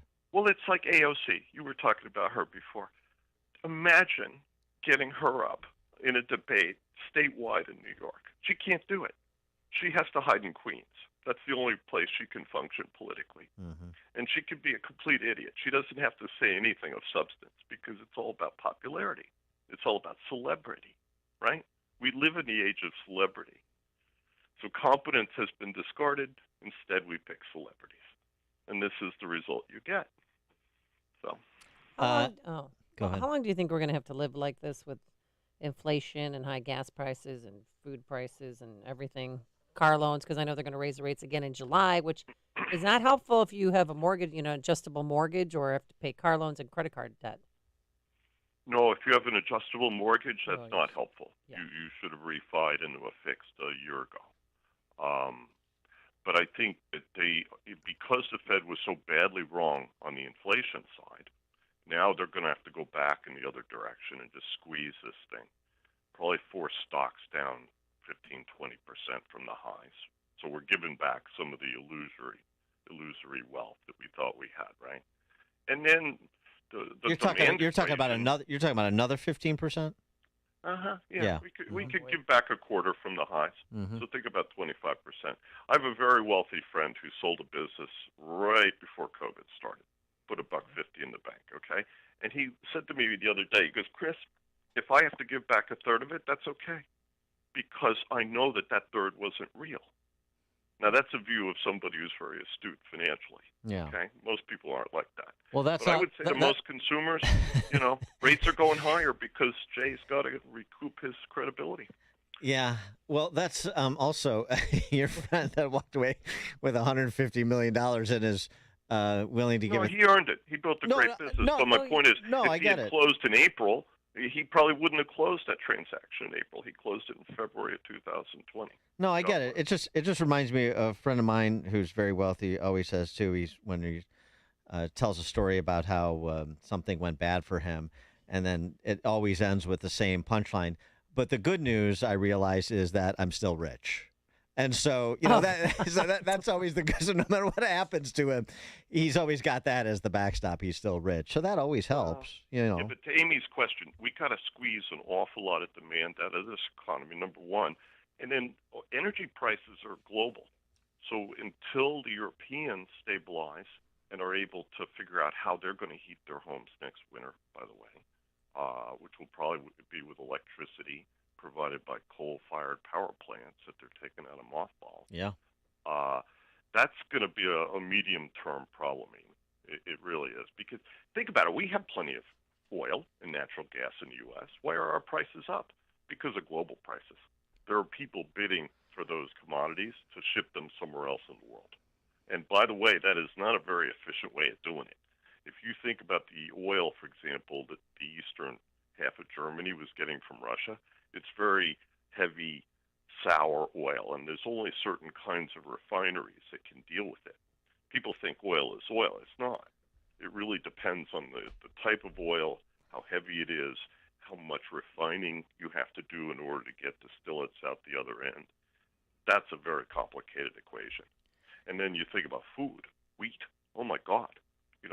All of Africa and Asia is going to basically get creamed because of food prices or not even being able to buy food at any price. Think about that. You're going to have starvation in the Middle East, Egypt, most of Africa, and the political consequences of this are going to be dire. And we've talked quite a bit about that actually too, and that what is terrible. The gathering storm. It's awful, and of course this is something we talked about during the pandemic as well, when we were breaking supply chains for the UN World Food Program and other aid agencies. Yeah, but think about this. In the FT this week in the Financial Times, they had this long interview with Hillary Clinton talking about how our democracy is in danger. This woman has done more to promote war around the world and to cause suffering and death, and she's going to lecture us about democracy? I'd like to airdrop Hillary Clinton into the middle of, the Ukraine. Let's see how the Ukrainians greet her, okay? Or send her to Syria, where tens of thousands of people were killed in the proxy war between the Turks, the Russians, the Saudis. Everybody was, involved in that one under Obama. It's astounding to me that nobody talks about this in the U.S., the impact of our policies around the world. Are we promoting peace or are we promoting war? And this Ukrainian thing is a disaster. Mm-hmm. I'm not a big fan of the Russians, but, my grandma's from Ukraine. But, was this necessary? No. All the dilettantes around Hillary Clinton and in the Biden White House kept telling the Ukrainians they could join NATO. What a disaster. Really bad idea. We should have said, you're in the EU, be happy. Let's get rich. Yeah, well. The Russians would have had to watch. See, because remember, Ukraine's a prosperous society. Russia is not a prosperous society. Russia is a military society. Kiev is where you make money. That's the difference. It seems to me that there's a theme here, and it's the mysticism of the experts, whether it's the Council on Foreign Relations types or the World Economic Forum types. I mean, the Venn diagram is almost a perfect circle anyway. Well, they're all compromised. And you know who has written about this beautifully? A great Chicagoan, Alex Pollock, who was head of the Home Loan Bank in Chicago. He was in Washington at American Enterprise Institute for many years. Mm-hmm. He always talks very eloquently about the tyranny of the experts, all of these conflicted agents who are supposed to be taking care of us, right? But they have conflicts that never end. And so the advice they give us is tainted by that conflict, You should get him on the radio one day. We will do that. I think we have had him on before, but we should get him back. It's a good reminder. I love Alex. Alex writes these really pithy little books about financial crises that are also wonderful. He is Chris Whalen, investment banker, chairman of Whalen Global Advisors, LLC, author of Ford Men from Inspiration to Enterprise, and editor for the Institutional Risk Analyst. Chris, thanks as always. Appreciate it. Have a great day, guys. You too. Thank you. And he joined us on our turnkey.pro answer line. Listen to podcasts of Dan and Amy from the AM 560 mobile app. Download it today at 560theanswer.com/mobile. The following is a paid political announcement. Rich Irvin does not seem to understand how hard the taxpayers work for the money. That's former Aurora Alderman Rick Lawrence, who wants you to know what he knows about Mayor Richard Irvin. So does real estate developer Dan Heitz, who said Aurora businesses needed Richard Irvin to stand with them against Pritzker's shutdown, but Irvin stood with Pritzker instead, says Heitz. He followed Pritzker's lead, and he didn't stand up for the people of Aurora. He stood up for big government and big governor. When Aurora residents needed Richard Irvin to protect them from rioters, Irvin stood with Black Lives Matter, according to Alderman Rick Lawrence. Our police were told to stand down. Dan Heitz remembers. Basically, Richard Irvin dropped the ball. Protesters started rioting and burning. Police just standing there watching. Richard Irvin stood with a governor who locked down Illinois and rioters who burned down his own city. It's time for Illinois conservatives to stand up and vote no on Richard Irvin. If anybody confuses Rich Irvin with a conservative, they really didn't do their homework. Paid for by people who play by the rules pack.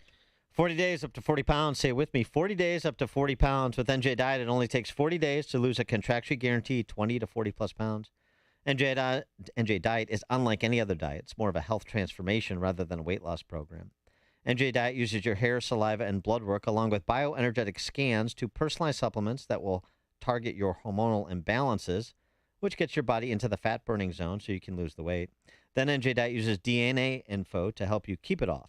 Don't wait for your doctor to give you bad news and then try to figure it out. Get ahead of your health by visiting njdiet.com today. Your weight loss can help you overcome many health issues like high blood pressure, high cholesterol, diabetes, arthritis, depression, and even digestive issues. So what are you waiting for? Locations in Skokie and Oakbrook or worldwide with live online video consults. Visit njdiet.com or call 855-5-NJ-DIET. I'm Bob Burke, founder and chairman of Burke America Parts Group, a family of brands that includes RepairClinic.com, an appliance and HVAC parts solution company that's grown into an international brand. Before AmericanEagle.com, we partially launched a new technology platform developed by another firm. American Eagle helped take our technology to a whole new level with digital marketing, software development, and business insights into our key markets, appliances, HVAC, and outdoor power equipment, and did so both on time and on budget. AmericanEagle.com has the resources, experience, and talent needed to produce solutions. Our new technology platform, developed by AmericanEagle.com, has produced tremendous results with higher traffic, conversion, engagement, and online revenue. If you have any home repairs you need to take care of, check us out at RepairClinic.com. If you need a world-class website or technology project, then I would highly recommend AmericanEagle.com. Call AmericanEagle.com at 773-NETWORK. That's AmericanEagle.com, 773-NETWORK. Townstone Financial is synonymous with great rates, low closing costs, and phenomenal service to the thousands who have completed purchases and refinances with us since 2002. Hi, my name is Barry Sterner, owner of Townstone Financial. Let's hear about the Townstone experience from one of our customers. I'm Christopher Nowak, a real estate agent here in Chicago. When a buyer contacts me with questions about the loan process, what type of loan products are available, it's easy for me to put that buyer in touch with Townstone Financial, and specifically Zach Schwartz, Barry Sterner, the whole team over there at Townstone. I have confidence that the team at Townstone is going to make me look good. The result at the end of the experience is that the customer is always happy with the service they receive. Remember, nobody values your business more than Townstone Financial, and I'm always available to answer your questions. Call me now, Barry Sterner, at 312-896-2111. That's 312-896-2111. Or go to townstone.com. That's TOWNSTONE.com. Townstone Financials, Indiana, Michigan, Wisconsin, Florida, Illinois, mortgage licensee 6629 and NMLS 136639. Equal housing lender. Almost every time you enter the room, you say to yourself, we really need to do something with this room. It's your bathroom, and it's time to get it done. Matrix Home Solutions does bathrooms. Great bathrooms. The bathroom you want. If it's a remodel or a complete